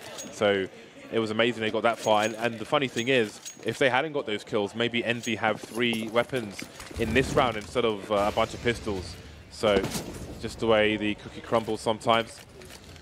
Now it's time for Na'Vi to close out game 1 of this best-of-3 series. Next map will be Mirage. We'll see if this is the last round. It's up to Na'Vi to decide. So far, so good. Yeah, it looks really good, doesn't it? We got very weakened Edward and Flamey, but otherwise 5 men strong. And they got loads of time to play with. Sixer working the apps here, going to find one of the weakened players. Edward's going to be taken down. Nice follow-up there from Sixer as he nails Electronic. And it's the 3v3 here as Sixer can pick up an AK-47. And he's going to flash his way back out into safety there. He's going to be sitting in pit. He could offer up to his teammate on Arch to just go for the full rotation at this point. To try to reinforce that B bomb site, considering that he has a very strong weapon in the pits. Yeah, he is running. Simple might hear him from the position Simple was in. Jumping onto the barrels now, but he has conceded his position to XMS looking over the smoke. And now Flamey rotates the bomb back, but Six is full rotating towards the site. XMS he can't see, but he can hear that nothing's going on. So now position has been completely conceded on the A bomb site. They're going to come back from the arch position. Juice is making his way towards the pit, spotted, and Sixer holds a very important angle there. And now Flamey is alone with AWP. 20 seconds, 1 versus 3. What does he choose to do here? He has... Ooh, this. Oh, look at the money. Yeah, I was going to say, like, this is weird because Edward's going to have, or rather, Flamey's going to have a terrible buy when his teammates can buy, because he's not going to get any money surviving after time. Sure, he'll have an AWP in the next round, but his teammates, do they want to force? I don't think they should. They have enough money to, if they save one, they can buy the following round. So that is interesting, isn't it? Very interesting indeed. I guess they're just going to have Edward on a terrible... Wow, that was 2 great headshots from Sixer. Is it too little, too late, however? They're pretty close. And he's not the player you expect to be making, those kinds of plays with a deagle. Yeah, yeah. Envy tactical timeouts at the moment. And you do, on a side note, you do wonder if, sometimes when you don't have the most consistent performances, if the criticism gets to you like it did with Smiths, which he admitted afterwards. He became the team's main AWPer. I can't read that, it's too small. And there's someone in the way, never mind.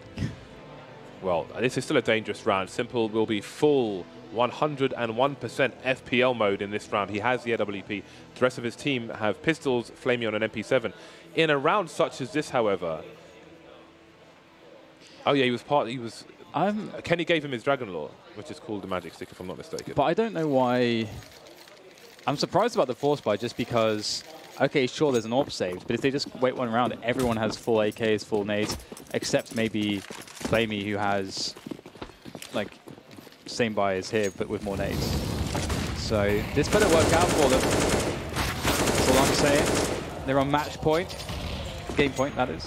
I was going to add, one of the important things in a round such as this is that you keep the numbers on your side, for Navii that is.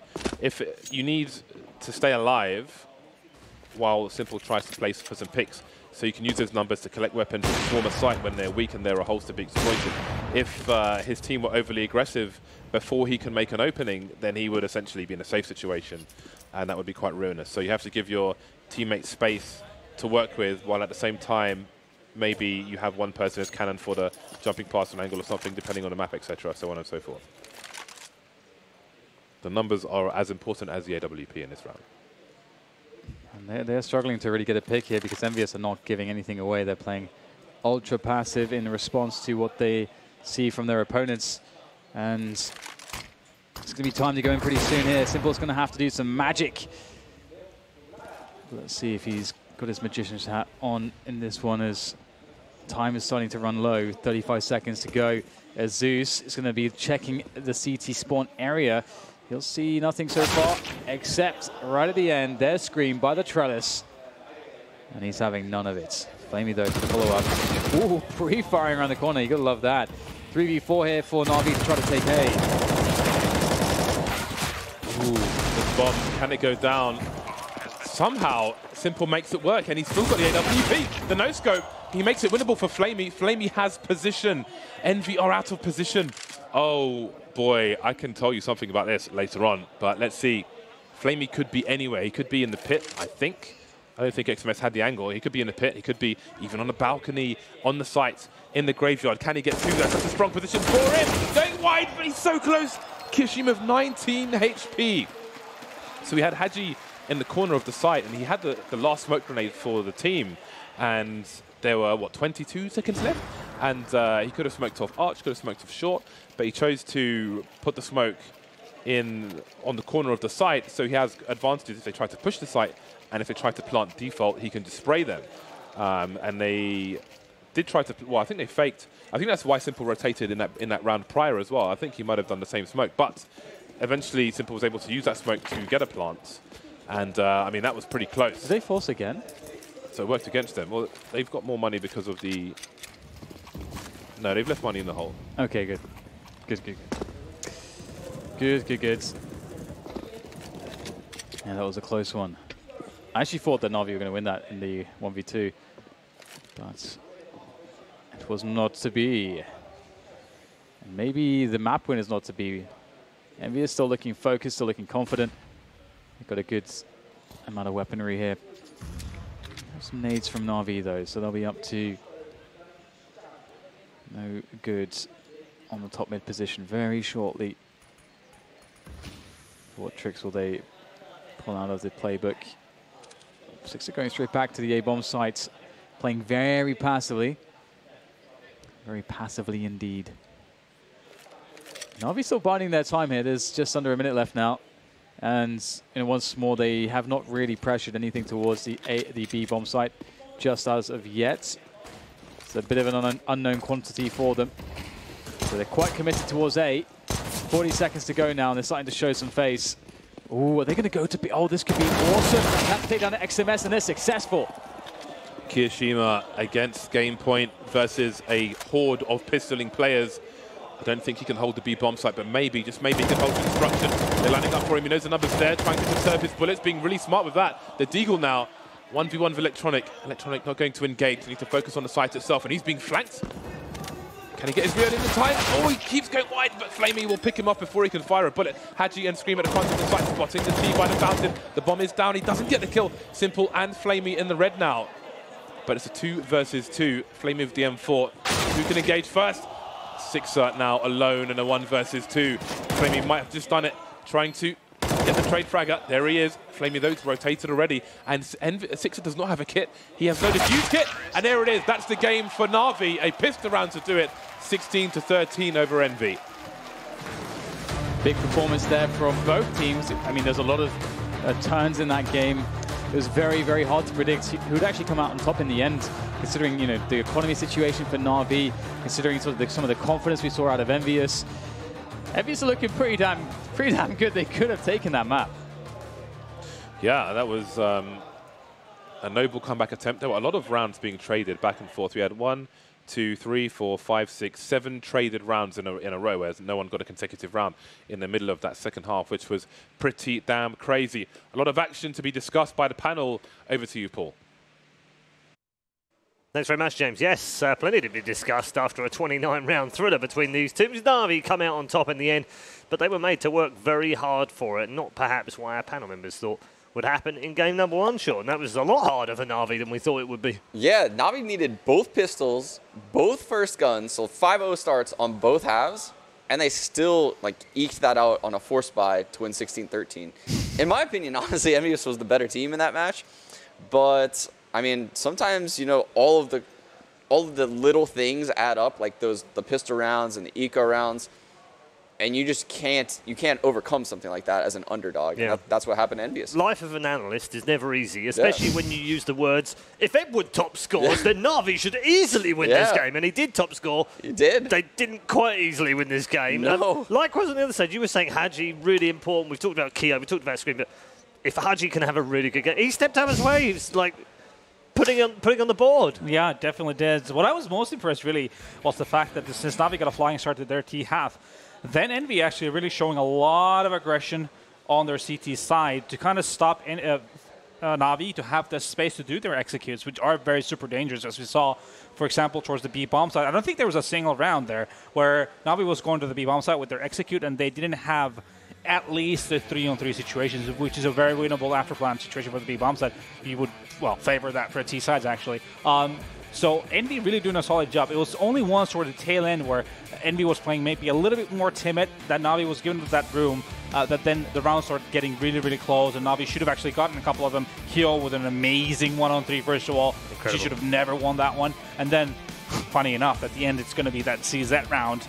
Again, a B hit coming in, actually a split B this time around from Arch side, due to a bit of defensiveness, passiveness from Envy allowing that to happen. And a 2-on-2 situation that then eventually will not be the map. Yeah, I mean, Zeus must have been laughing his head off in that 29th round. He's like, right, okay, we don't have enough money. CZ buy, guys. Oh, shit, I've only got $900. Well, all right, I'll CZ again next round. Guys, it doesn't matter. Let's just go. And then they win the round. Yeah, it was actually a really, really sick play by them, too. They did, like, A smokes. Obviously, they showed lane presence. So what that does is it pulls the B guy into spawn close range. The guy arch rotates into the site. And you saw they got like a 3-on-1 on the spawn guy, overtook him. And Kiyoshima actually made a heroic play to get a 2K there.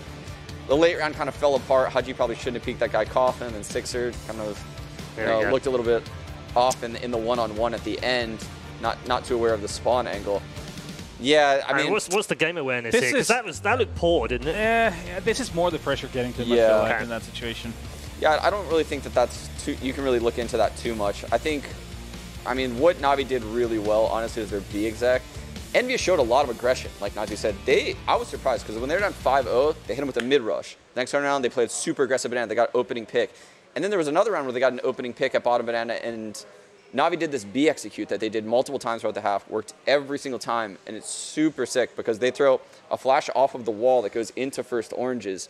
And I can't remember who was actually, I think it was XMS playing there. He stood no chance when they were doing this exec and his first oranges. So it's definitely one to look into. Yeah. The other notable thing on my my notepad says simple, very quiet. Yes. Yeah, I mean, it's been a bit of a trend this tournament, hasn't it? He's not really had the kind of a tournament that you usually expect from a guy like Simple. But then again, it showcases just the quality that this team has. Edward, Electronic, Flamey, Juice can chime in there as well, and they can still win these games. You know, obviously, you know, to an extent it's a positive, but then effectively we will definitely have that one Simple performance at least coming up, and he will once again reign supreme. Scoreboard on screen right now. The biggest thing for me in this scoreboard, and I don't really pay too much attention to frags and what have you normally, but if you just check Envy's scores right now, 19 for Sixer, 19 for Haji, 19 for Keo, and 19 for... Like, we made the point earlier on that if they're going to win this game, they've all got to step. It can't just be Keo. It can't just be Scream. They're all... You know, the other three need to deliver too, and they've shown us they can do that in this game. Yeah, indeed they have. Team effort. And something I was super impressed about is that on their T side, where they scored, what, 8 rounds, which is phenomenal. On the Inferno T side, you're looking good at that point in time, unless you're playing Na'Vi and they get the push around, and then, you know, feels like they get the ball rolling. But regardless, they played a really good T side. One of the things that really struck to me was when they played slower rounds, they managed to bait out the mollies out of the CT's hands, and then they had the executes coming in. They would go quad, and somehow, usually what happens if you go quad and you get kind of stuck in that space, means you're dead more times than not. But actually, Envy managed to capitalize most of them because they had a guy coming out apartments, and he had the exact right pace and to come in and trade the kill on the guy in pit who took an angle to take a shot towards quad. Kill the guy in pit. That opens up the whole bomb side and makes it much more easier to enter the bomb side. You can go wrap around the lane, you can go directly through the boxes, and it makes it really hard for the players in the bomb side to try to defend anymore. So that was something really cool to see from Envy, that they actually had a really cool pacing. MVP for this one, Sean? Do you want to pick someone out? I have to give it to Edward. I mean, he showed up. Yeah. He played really big in super pivotal rounds. Either Edward or Zeus, which is shocking, right, going into that. But yeah, I'd go Edward. Look at how baller he looks in that picture, Jim. Definitely worth an MVP. Doesn't need the gun. He looks baller anyways. You know what we talking about the beards in CSGO? Yeah, he's up there. He's up there. He's definitely top 5 beard game. And another one is Havoc Fisher. I think someone pointed that out on my Twitter. I saw that tweet. He's also got a pretty glorious beard. It is a glorious beard. Yeah. Well done to Edward. He gets our MVP for game number 1 in this semi-final. We're going to take a break right now, but don't go too far away. You know, get ready for some more fireworks, because I think this is brewing to be a very good series indeed. Envy, far more competitive than we first thought. What can they pull off in map number 2? We'll find out very shortly.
Mirage is going to be the second map of this best-of-3 series, Envy versus Navii. And it looks like Envy are going to be starting on the CT side. They had a good shout on Inferno, came up just short.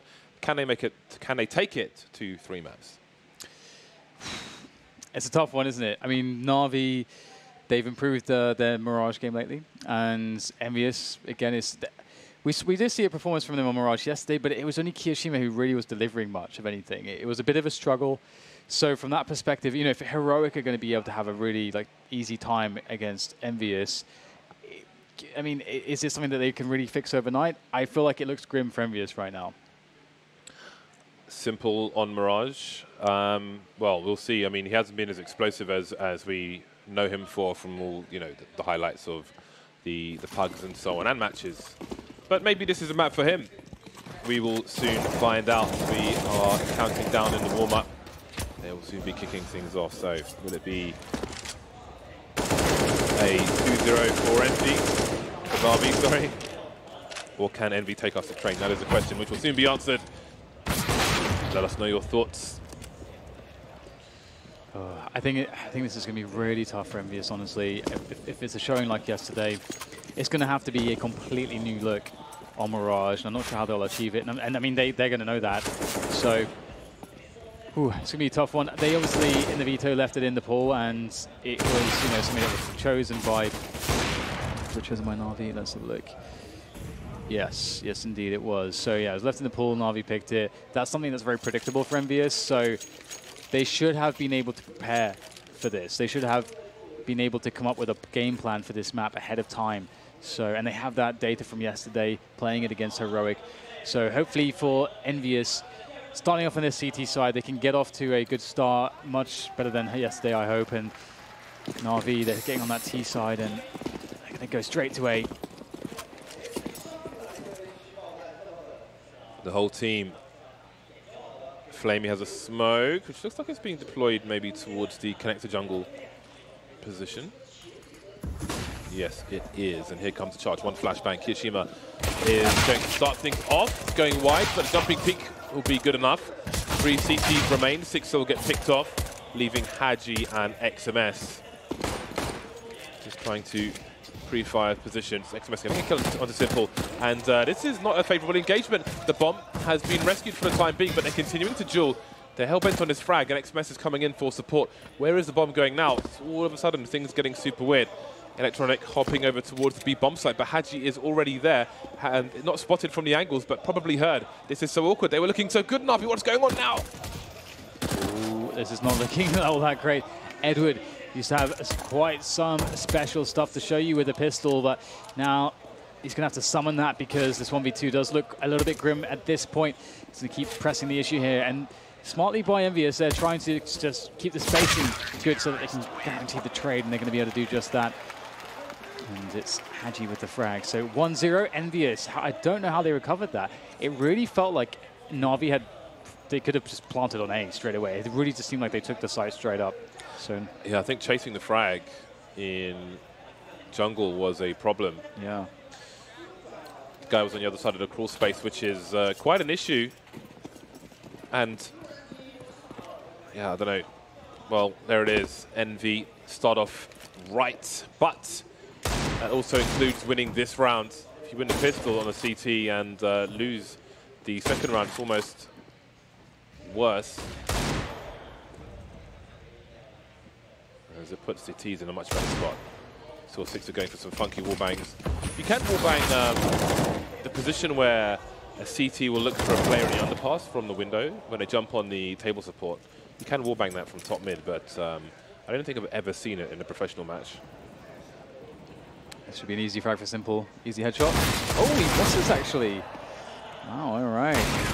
That's usually, with the crosshair placement as it was, you usually see that just being a straight up kill at that range for the Deagles. So usually pretty easy, but Simple. A little bit shaky. A little bit shaky. Tag me in, coach. Yeah, it's gonna take some warm up perhaps. But as you say, you know, this is a good map for the likes of Simple, and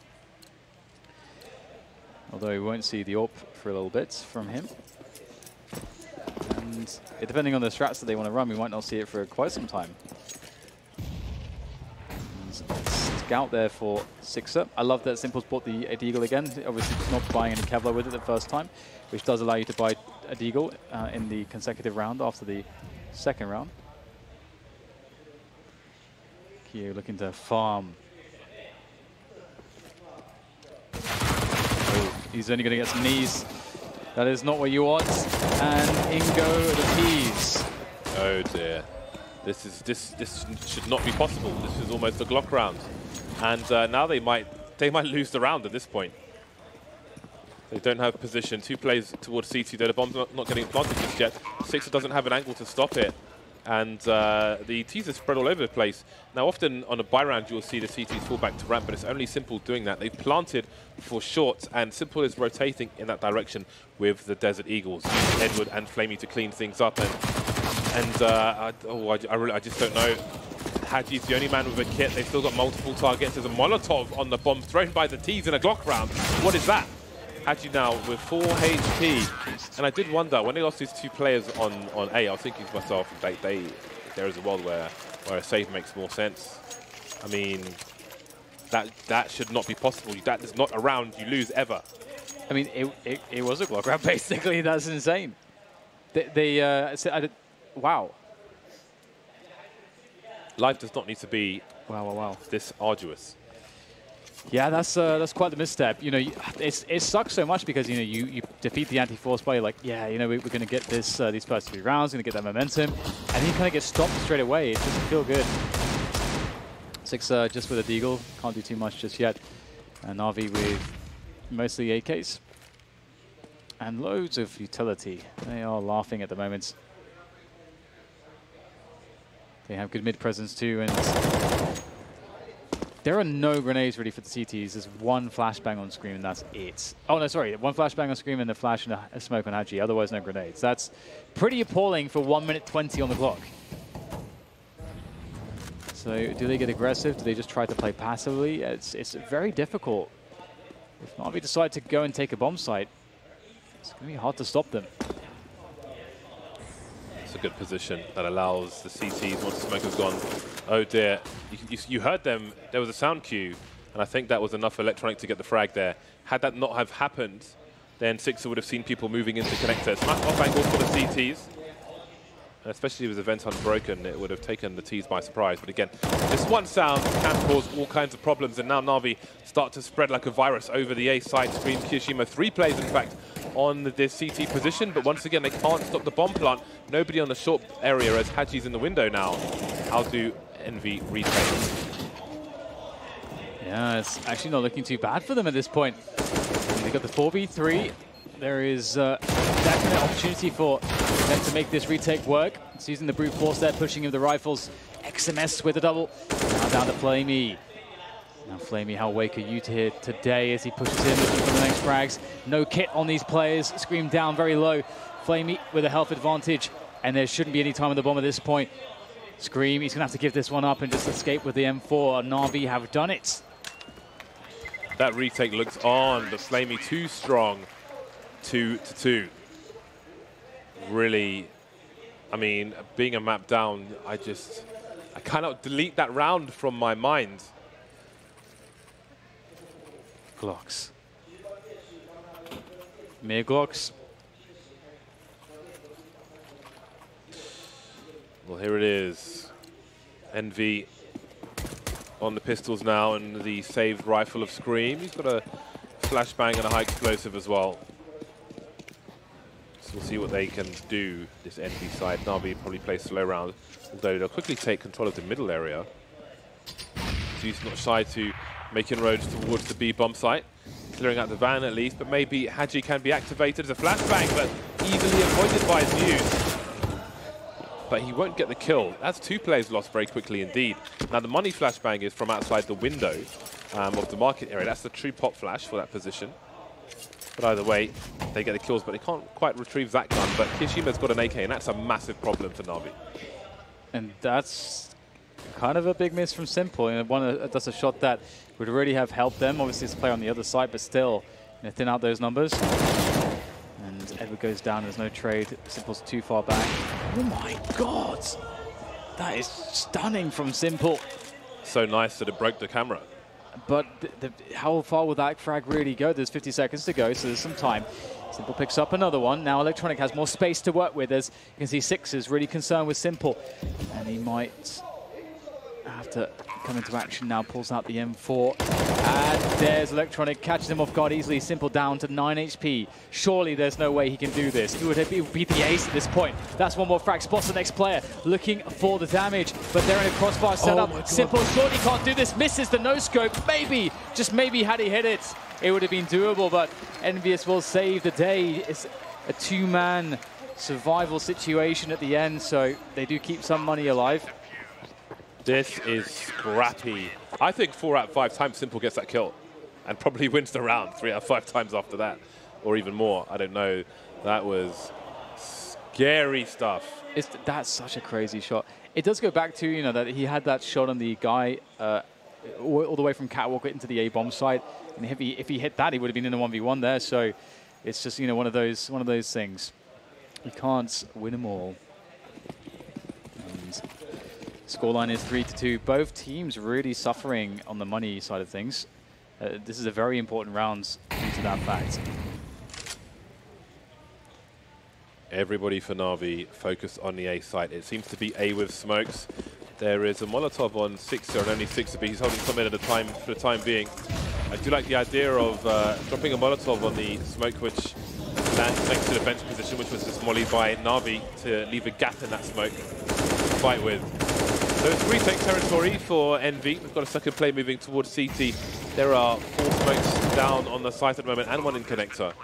And the bomb's down. Now the CTs have to wonder if someone's going to flank them. Although the bomb's not planted for that. Getting some kills. They're raining in now. Team on the high ground picking off the sandwich position. And Zeus went through to check T-spawn. Maybe he was on the rotation, but he has to come back. It's only Zeus and Simple remaining. Zeus in the red and Envy just wait. They've got time for this. Although Six is the only person with a kit, he is in an important position and he's nowhere near the site at the moment. In connector, he needs to make his way because they're running out of time. Six has got to get there. No one's on the bomb just yet. And there we go. Scream needs to get off it. There's no time for him. Oh, what a mess! Oh, no. My God. Are they going to make it? Oh, no! You hate to see that. That's an absolute catastrophe. Miscommunication and and then some indecision, hesitation. This is painful to watch. This is painful to watch. That is brutal. What a loss. And that shatters their economy. Na'Vi in a fantastic position to take over the first half.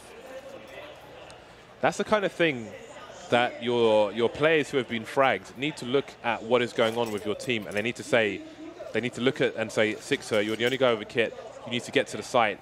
You need to get Sixer on that bomb. You need to secure his journey from connector to the site. Maybe the T's aren't even peeking because they haven't touched the bomb, but oh my God. Zeus gave up on that too. He's like, well, this is done. Can't do anything more here. That is... Dear, oh dear.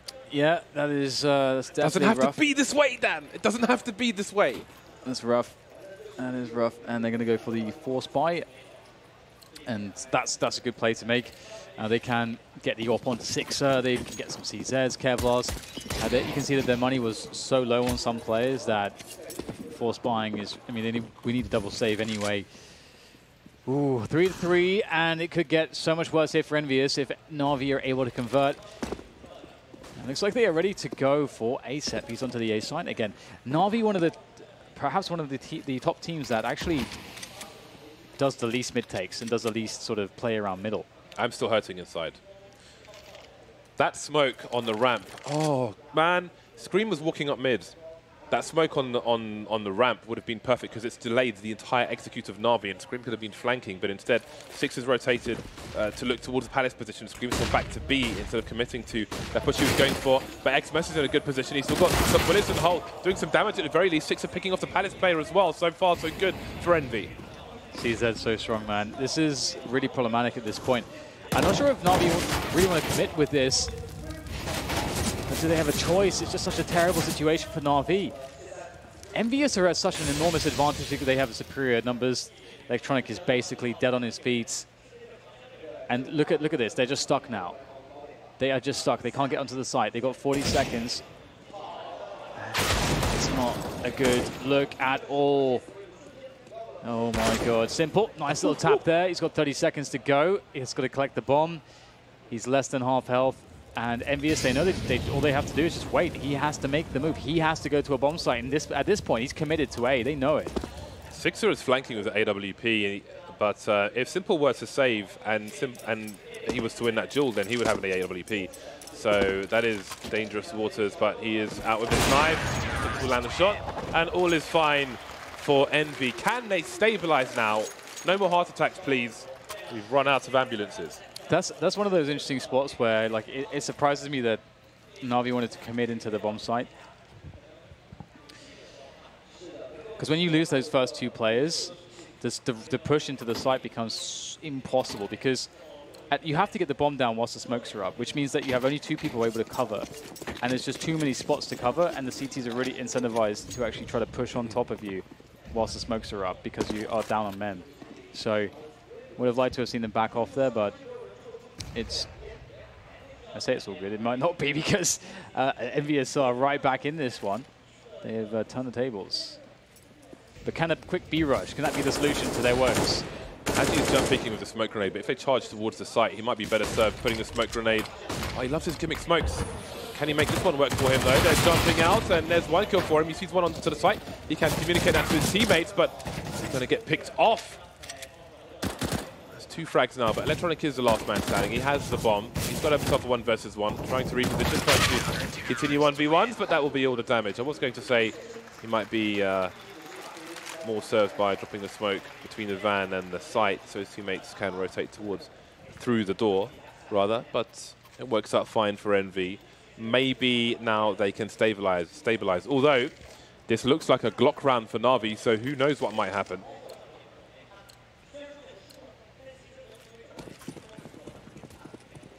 Yeah, this is really hard to predict. I mean, Navi's CT side will be pretty solid. I've always been, of all the top teams, they're the team I've been the most critical of when it comes to how they choose their strategies and how they work their tactics on the T side of Mirage.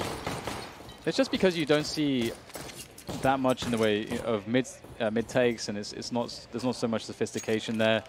And we know how powerful mid is. We know how powerful it is to, you can take connector, you can take ladder room, you can boost someone into the window. It creates so many split potentials, lurkers, opportunities. There's so much goodness. I think we have a tactical right now for Na'Vi because half the players have one hand on their face, as you can see, Simple and Flamey.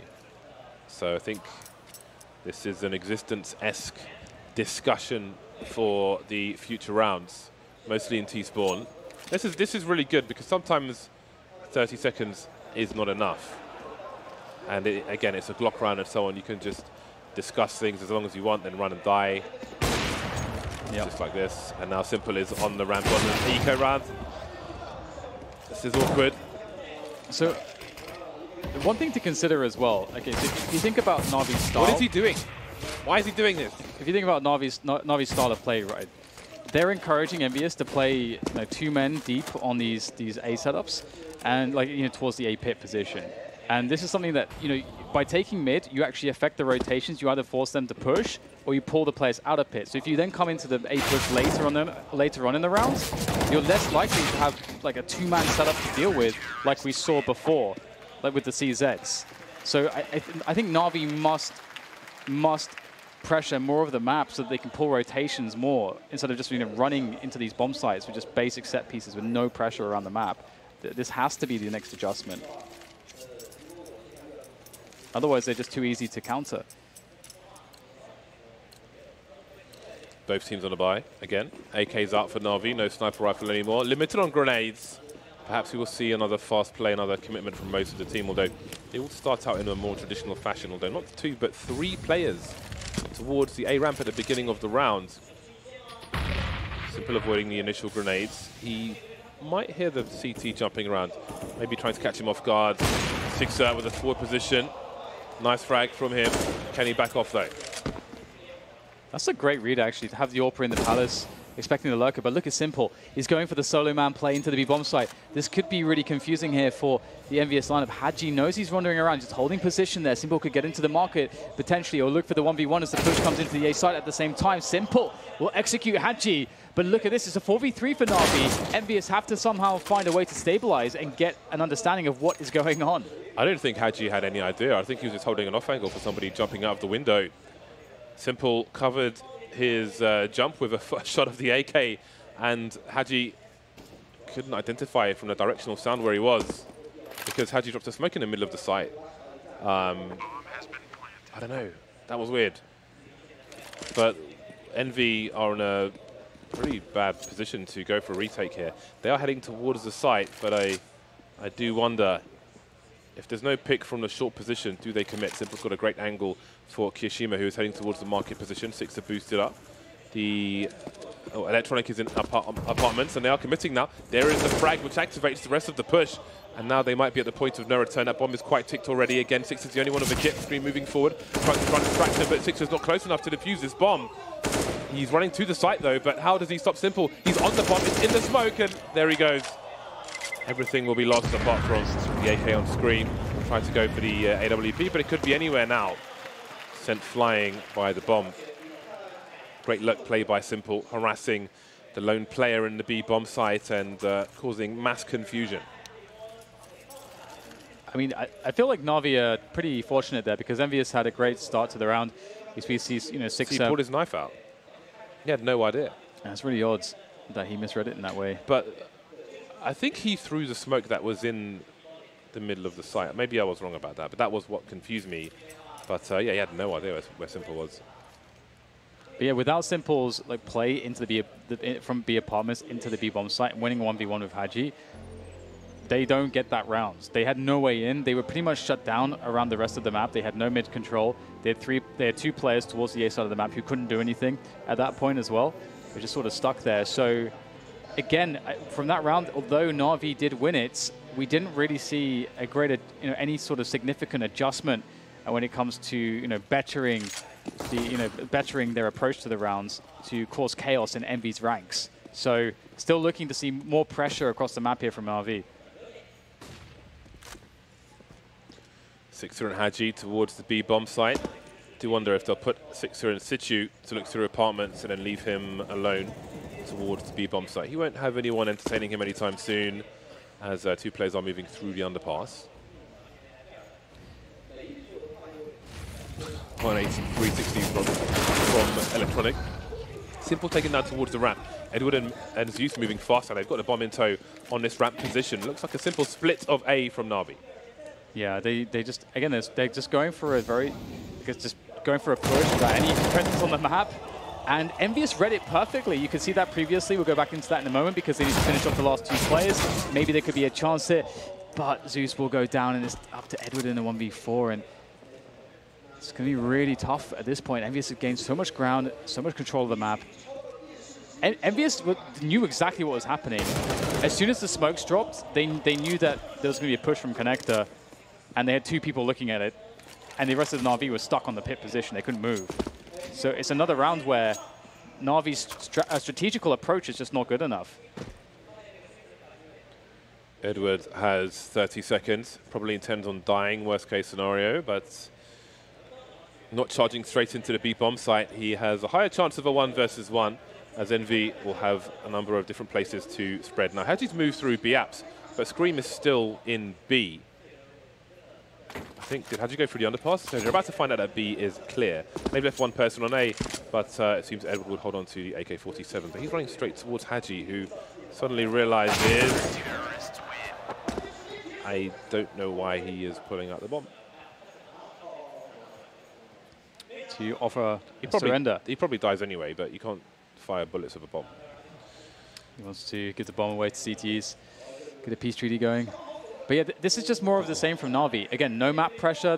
Instead of just having three or four on the pit here, they try to split by having two running through the underpass, and they just try to run at Envyus. Right now, they're not really like, if Envyus see pressure, they know that the bomb site is about to be taken every single round. one of these. I think these kinds of rounds have proven difficult for Envy to deal with. And again, maybe that is the lack of experience as a unit together. Because the longer you're together, the more experience you have with these kind of scenarios. Two people are playing a site, they have expectations of each other, there's less to discuss. And things can run a little better. So far, so good on this occasion. 5 versus 3. Haji spots to play towards the chair. Doesn't need to fly on his hill, but of course, he has his advantages. There's a Molotov in connector, so he can't be double peaked for the time being. From that angle, Scream will pop in to see what's going on. And that will leave Simple in top mid. Patient with the Deagle. Support needs to come in. They can try to get a multiple peak coming in. Some tagging through the box, some peeking from the window. Simple gets the 1 versus 1, but he'll only be good for the 1 kill in that round. 8-4. Looking like a good half for Envy. Yeah, it does really feel like Navii are sort of allowing things to be a bit easier than it could be for Envy. I think if Navii are running defaults and playing map control and really mid-rounding against Envyus, I think, you know, Envyus being sort of the pug lineup, I think that's really tough for them to deal with. What we saw from Heroic was much more advanced, like strategically, than what we're seeing from Navii at the moment, and it worked out a lot better against Envy. And we get this sort of double save situation from Navii. They're really not having a good time on the economy. And Envyus have been sustaining some losses in these rounds, so their economy is not booming just yet. This is a great round for them to build some cash and really make sure that Navii will never be able to play against an eco and get a free one. Zeus managed to completely exit the site after that really close range duel from basically his sandwich position with a Glock. XMS needs to get out of there now, 8 HP. Play the long range, don't allow a weapon to be collected if you are finished off by these players. 2 players in the ladder room. The Envy players on B, playing further back. Kishima, not sure if he's aware of the potential that somebody is in the ladder room, because he's looking in mid from the window. So it seems that they have no idea where these Navii players are. Now Navii banking on somebody getting curious. Simple. Hello. Forward, he sees 2. He's got 1 kill, and Kishima started firing immediately, so he knows Kishima's there as well, and he's willing to take this duel. Kishima will fall back. And now they know that both players are there because the Glock has been activated. A nice shot from Simple, and he finds another one. Running out of bullets though. Will they continue to duel him 1v1? Can hold the position for the rotation, but then do you leave Sixer alone on the A bomb site? Scream will finish things off from short, and that is crisis averted, round number 9 for Envy. Right then. Please, Navii, let's see something different. Let's see a different approach. You can't just be doing the same thing over and over again. Yes, they can, Dan. Yes, they can. Okay. The problem is about like you know, the mids take stuff is in the map control style of plays that I've never seen them doing it like particularly well. So I don't know if they really have it in the bag. Okay, there we go. We get some nades into mids. Navii looking to occupy, and one of the beauteous parts about this is that you can potentially, if the other team wants to challenge your mid control, you can maybe get like a 4v4 or something like that, and that works out really well for the Ts. It really impacts the CT rotation, and as the T side, you can really create some great calling against what you predict the rotation to look like. But that's a phenomenal shot there from Scream. It was so quick. Flamey never knew what hit him there. And Edward does get into the ladder room. So this is fine. You know, you lose a man, but you gain a huge amount of map control. Now, if they want, they can pull all the way back towards A pit, go for a split, leave a lurker out there in one of the extremities. Well, not the extremities, but in one of the sort of center positions, actually, the opposite of an extremity, either it being connector or ladder room. And they have a man in both positions at the moment, so that's kind of cool. But what are they going to do with it? Envy have got a funky setup with Sixer holding short from Biap's balcony, while Haji is holding B from Biap's balcony. And Scream is in CT spawn, so with Navii having 1 player on connector and 2 players on ramp, this could be problematic for Envy. Zeus trying to figure out where the CT was, and that will work out for Scream, but maybe Edward can be activated from the ladder room. In the meantime, Simple picking plays off there. Scream on a rotation, getting cut to pieces. Kiyashima missing the shot, but there are 20 seconds to plant the bomb. Haji needs to make a play towards short, and then they've got almost every plant spot covered. There is Simple trying to plant the bomb, but where is the frag from Haji? There is a smoke on the connector, so the bomb is allowed to go down. That's crucial for Na'Vi. Okay, this is looking a bit sketchy here for Envy, and I don't think they're going to be able to do this one now. Six is locked out of the vent position. Edward will take down Haji, and I think that playing so passively has just bitten Envyus in the backside. I think they gave too much respect to Na'Vi in that round. They had a 5v4, but then they were all playing from spawn, which seems a bit strange. So Na'Vi able to take that one. Different approach, working out, getting some map control. It's pretty good, James, getting map control. Getting it, being given it. Some frustration there. Sequasa. Last round, will it be double figures for Envy? Not looking very likely. Haji with the AWP. Potentially spawn dependent. I think Six is going to go for the fast boost. No, he's jumping on the box, which is how you normally just get absolutely wrecked, but Simple gives him an extra chance. I think he was aiming to jump past the angle because he's not expecting somebody to go for such a brazen play. You didn't really see that so often in pro matches. Catches him off guard. If it's a play of an AK, he might get a kill there. Either way, Six will die regardless, and now Haji with AWP, again dropping that smoke in the sight like he did in the previous round. And Scream will have extra cover. Doesn't want to get pre-fired though. Everybody knows where he might have been standing. And the CTs will be drained one by one, leaving Kiyashima alone, and his white force is soon to be sapped. Simple will absorb his soul. 6 rounds for Na'Vi in that half. Indeed, indeed. 17 and 11 for Simple there. Not a bad performance. But yeah, I do think that Na'Vi are lucky to get 6 rounds on the board. I think Envyus, playing so passively in the 5v4 was a little bit of an overestimation.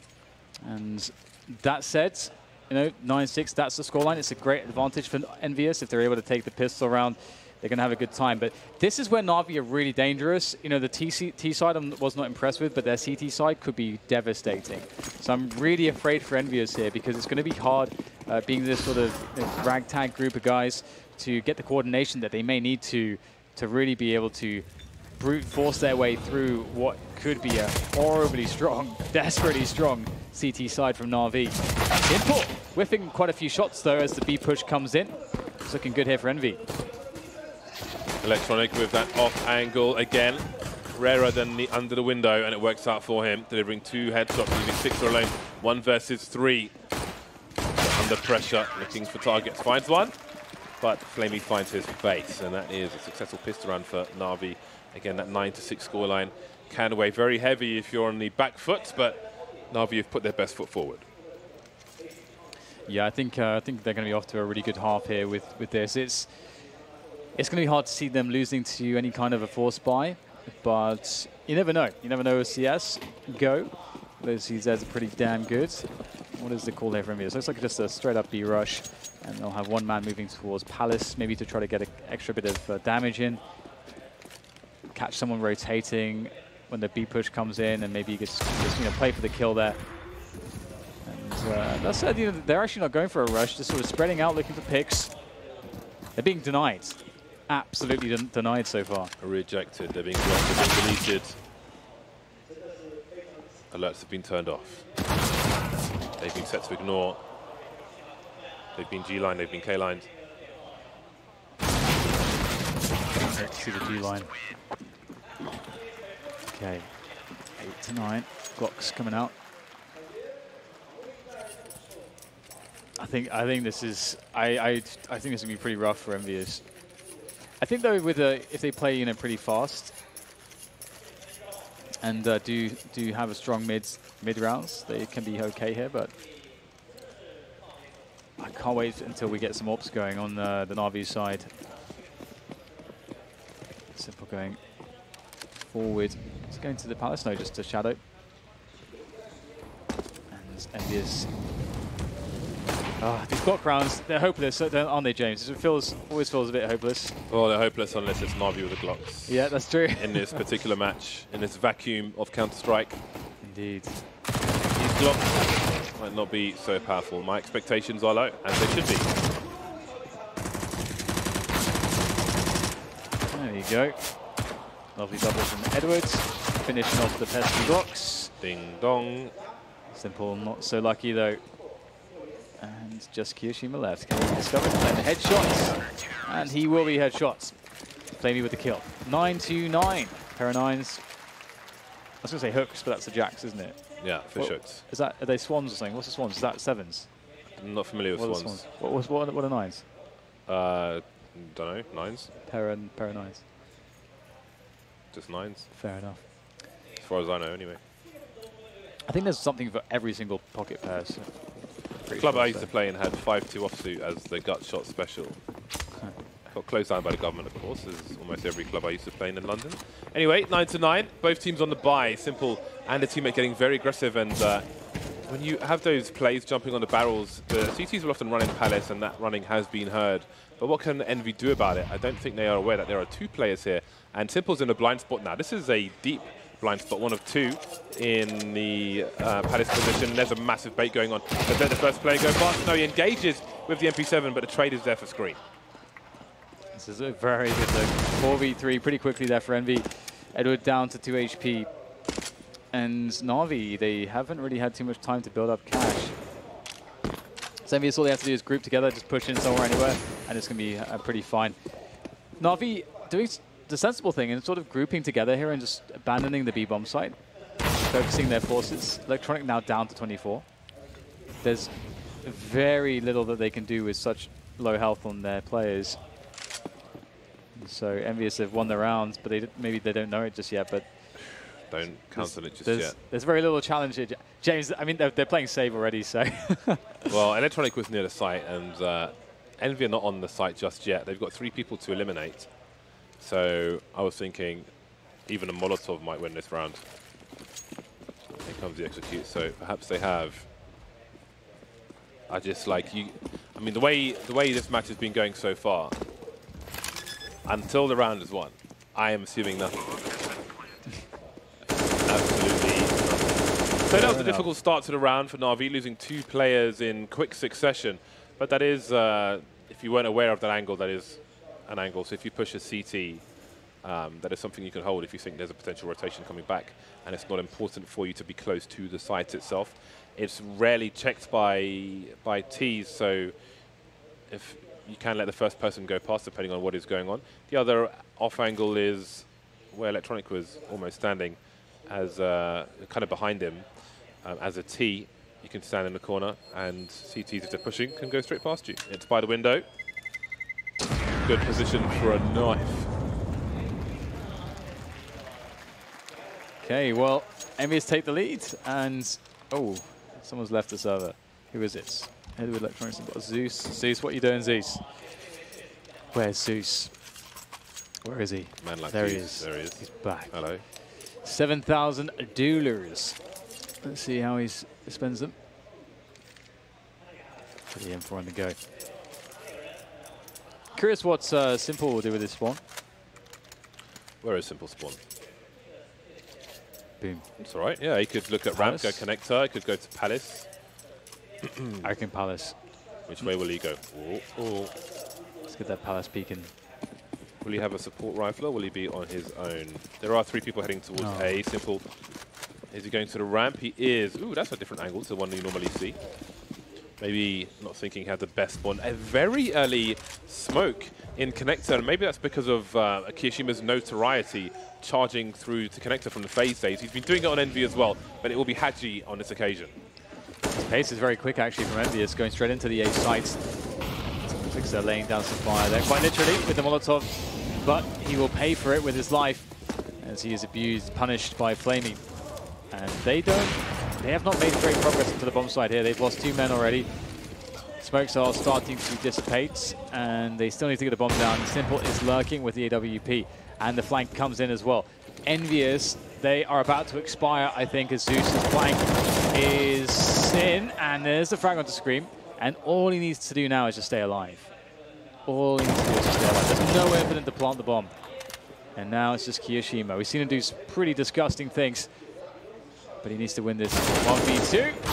And hands. It's not going to happen. Zeus takes the frag, and that will be that. 10-10. A struggle for Envy. Zeus's flank was so fast, so just watching it on the radar. Just zooming towards T-ramp. And here we are. Envy going to force the issue. X-Mess and Scream of AKs, although Sixer hasn't bought just yet. Okay, so he will don the AK and armor, maybe considering AWP and nakedness, because he had exactly 4750 in the back. We've got an aggressive setup from Na'Vi in mid, and we'll see if Edward goes fact-finding. He can't stand there forever. In the meantime, the bomb and the second player is towards A, which pretty much tells you what the ultimate executor is going to be. Will Envy... It looks like they're looking to sell a fake towards the B bomb site now. When we've seen this before, they have just gone for a full rotation. Had nobody investing, but it seems that Haji will be running to his doom on this occasion. Is it good enough to full rotation though? Yes. Edward top mid simple in the window position, and he might hear the rotation into connector, but can he do anything about it? Flamey's on his own towards CT. So he lays down the fire, the bullets, and things looking really good here. 2 very quick kills. Envyus without really a great way to be able to take the bomb site at this point. 5 players here. How can you plant the bomb? You really can't. You can see the Scream does try, and he will get some frags here, but it is all futile. 3 members will survive for Na'Vi as they go 11-10, and without the bomb plant, there definitely is not going to be a buy in this round, but after one's full save, they can afford to get in there. But now we have another chance here for Na'Vi to take momentum. Sipple's, he's got the MP9, he's going to be rushing something. Let's see where he goes. Surely he wants to farm that money. There it is. Does he peek immediately, or does he go for a slow peek like we saw from Kishima on a previous Mirage? He's ready for it. I think he heard the player above him. He knows how advanced he is, but it's only Haji there. And if he's closing the distance as well, it will be a sandwich, but Team Simple will let him go by and focus on the rest of the team. A slow peek from Sixer yields no results. It is limited what the team can really do in this round, but that's more than you could ask for. An awkward angle for Scream to get that headshot. Edward may be taken by surprise by Kishima, but Kishima's only got a Glock. And Zeus is closing the gap. He's patching the holes in the ship. Well, Edward, bear in mind his full position. Continuation spray. Can't really absorb that position. Now we've got one player in T-spawn, the remaining player Scream, heading towards the A site where Flamey and Electronic lie in wait. The Deagle, and only the Deagle for Scream. 1 minute on the clock. He wants to get something out of this. Taking a weird angle, trying to catch a CT at the point of no return. If he gets 2 nice meat shots, he might get something done, but it seems they're moving together, and he will get insta-gibbed by Edward, leaving it 12-10 for Na'Vi. Yeah, it's definitely starting to take off a little bit for them.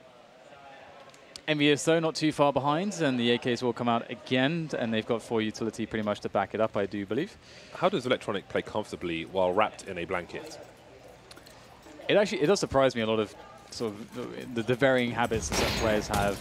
I've seen some weird ones. I wouldn't even bro fist. I feel like if I'm in a comfortable position and I'm playing more, I don't want to mess with that. I'm not bro fisting anyone. I'll just look at them. Electronic will dart his way up comfortably into top mid position. All comfy cozy up there. He's going to trade a frags here as Envyus start to rally the troops towards the B bomb site, or the B apartments at least. And this forward position of Electronic is just so good at the moment.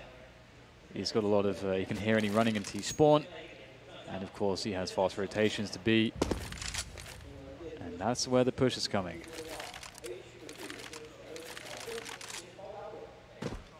Simple is being tasked with a lot. Will he even be able to see an early flashbang? But again, Envy with a very slow creep, and that will give him 1 frag for free at the very least, as they creep just so slowly towards the window. Kishima onto the site on his own. This is really a laboured push from Envy. Not quite using their numbers. So tentative in the peaks, and Na'Vi don't really need to swing the crosshair too far. That was not the execute we were looking for. Envy playing contact, but they received all the contact. Full contact. And now Na'Vi are 3 away from a 2-0 here on Mirage.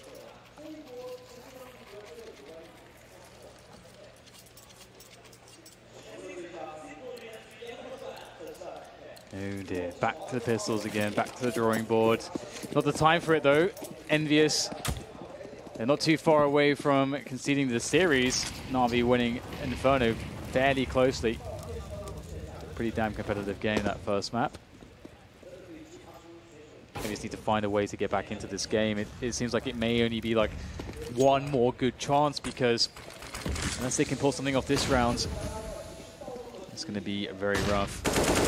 Good counter flashes here from Na'Vi. The lineups there, Flamey, Electronic, Simple, all chiming in with the damage. Edward as well to shut down this push.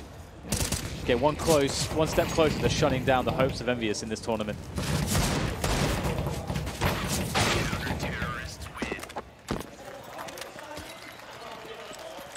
Na'Vi on their way to the final. Another final for the side. Onwards and upwards, climbing the mountain.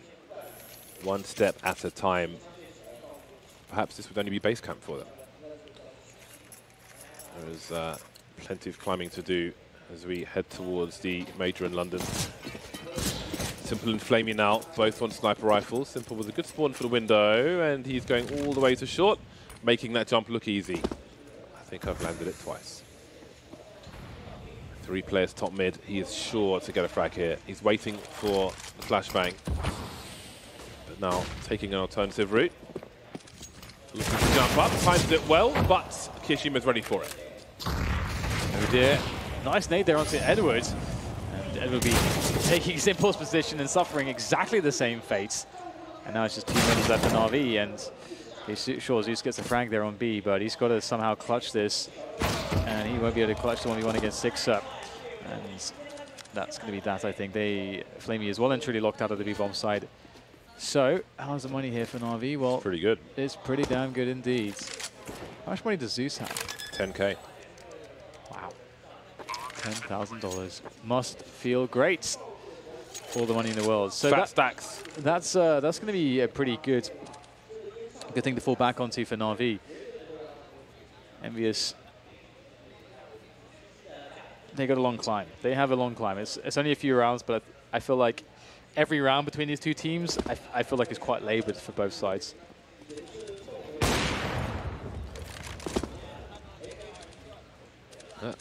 Well, that CT money can disappear quite quickly. That is the plus for Envy. And it seems they've given up on taking this AWP away, as the Envy money, it is pretty bad. So they cannot expend too much. They need to have the AKs out for all of these rounds. Into the buy from Na'Vi. Will they go to 2 sniper rifles once again? Simple hasn't bought just yet.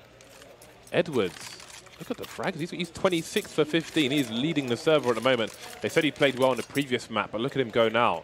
Edwards back, baby. I'm telling you, man, it's all in the main. The longer his hair grows, the more his power grows. I agree. I was disappointed when he shaved it off. Every centimeter is plus 10 damage. Double orbs here. Flamey and Simple rocking those snipers. Envyus gearing up for an set piece here. A scream. Oh, he's just going to go straight forward, straight into the crosshair of Electronic. They're down to 3 members again. Maybe they need to abort. How do you push a bomb site with just 2 players? Haji, can he open it up? Oh, he gets the headshot, but Simple has an angle, and that's the end of him. And oh my God, they couldn't even initiate the play. They couldn't even press the big red button, James, and they're all gone. Zeus flanking, looking to give Sixer a taste of his own medicine. And he's got a minute 10. And now he has no more time at all. Seems that time may have run out here for Envy as Na'Vi reach match point, and the money for Envy is absolutely in the toilet head first. And they seem to be stuck in there. They're jammed. Kishima 4,300. This is not going to be a spectacular buy for Envy, and it may be an unceremonious exit from the Asia Championships here. I mean, again, I don't want to count them out, but it does look pretty rough at the moment. Na'Vi seemingly finding some comfort, at least against that A-rush. Now, Envyus, they have very limited map pressure, and we can see that Na'Vi have 3 players around middle, catwalk, connector, and window, and that gives them a lot of information. They don't have any push on Palace or the pit area, so There are some gaps in the knowledge of Na'Vi, but they can, I think, safely assume right now that there are definitely some players in B apps with the map control that Na'Vi have. So what is Envyus' play here? Are they aiming to just go in for a fast B push? It kind of feels like that's what they're waiting to do. Maybe catch Na'Vi being aggressive somewhere in the meantime.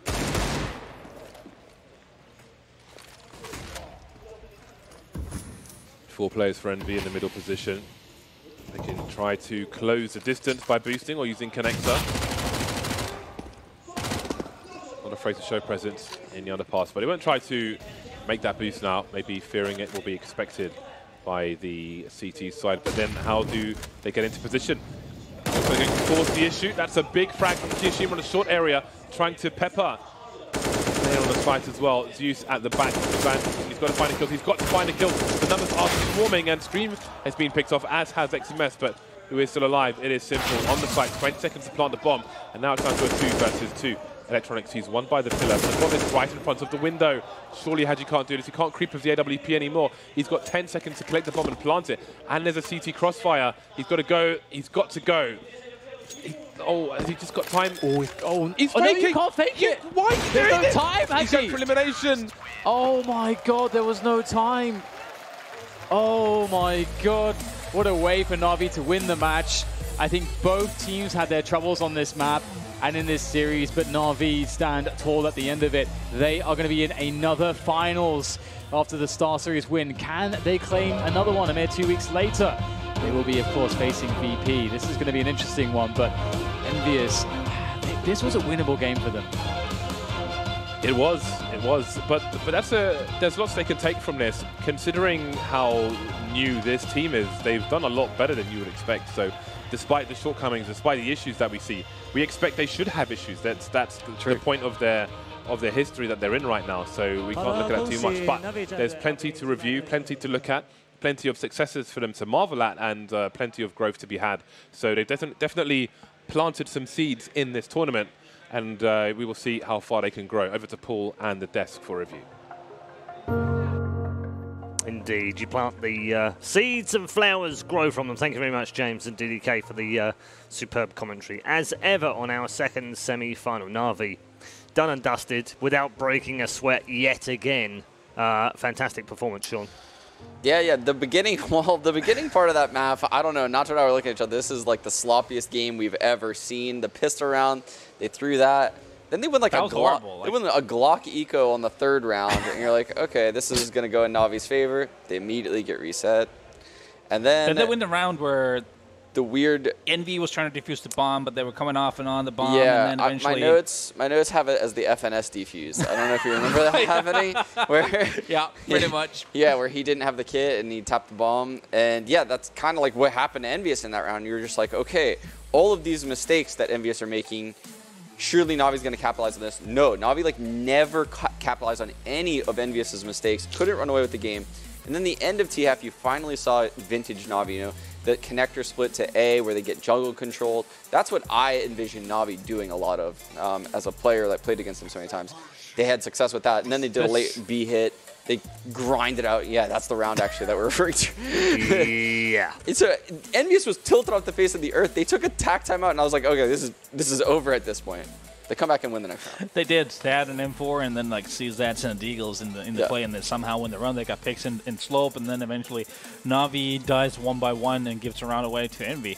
Yeah, second half, you know, you could tell like once really Na'Vi started getting rolling in, you could tell just the lack of playbook from the side of Envy. You know, the way that they executed the bomb site, that there was the lack of having those elaborate ways of coming in. You know, you make sure you're mauling all the important corners. Your flash timing is on point. You're coming in as one wave, so you trade effectively. None of that really to be happened. Only time really that Envy then eventually did get rounds was because Na'Vi got a little bit over-aggressive, if one will. Yeah. You know, you saw Simple jumping to short, getting on top of the fence, dies. Then a guy comes from connector, dies. A 3rd guy comes in and tries to trade, dies. All them individually 1 by 1, of course. But then once they started playing serious again, more passive and just kind of let Envy try to get to the bomb sites is when Na'Vi started to dominate again. Yeah, and there was a point in this match where I think Na'Vi realized that Envyus couldn't take mid control. And the one round that you saw Envyus actually had like success is the round that you're referring to, where they got like all these individual picks when they went mid. That was the only time I recall them having success in middle. Typically, it was like they were going straight into B execs, straight into A execs, or they'd just stall out for a long time and do one or the other. The one really cool round they had was a B fake where they went up through the connector. The guy that went out B got killed by Zeus, and then Simple had like a genius angle inside of the window where he was able to get that kill and then fall away. I mean, they stood no chance that half, I feel like. It just highlights like the importance of mid control and being able to get a player to either boost it up in window, getting the ladder room, getting in the connector. That's when you can do like a walk to B or an exec to B, because you have someone cutting off the rotations, be an annoyance there somewhere towards that middle, or be able to then come through the short and take that second peak as the attack comes from those B halls, for example. So yeah, lack of play.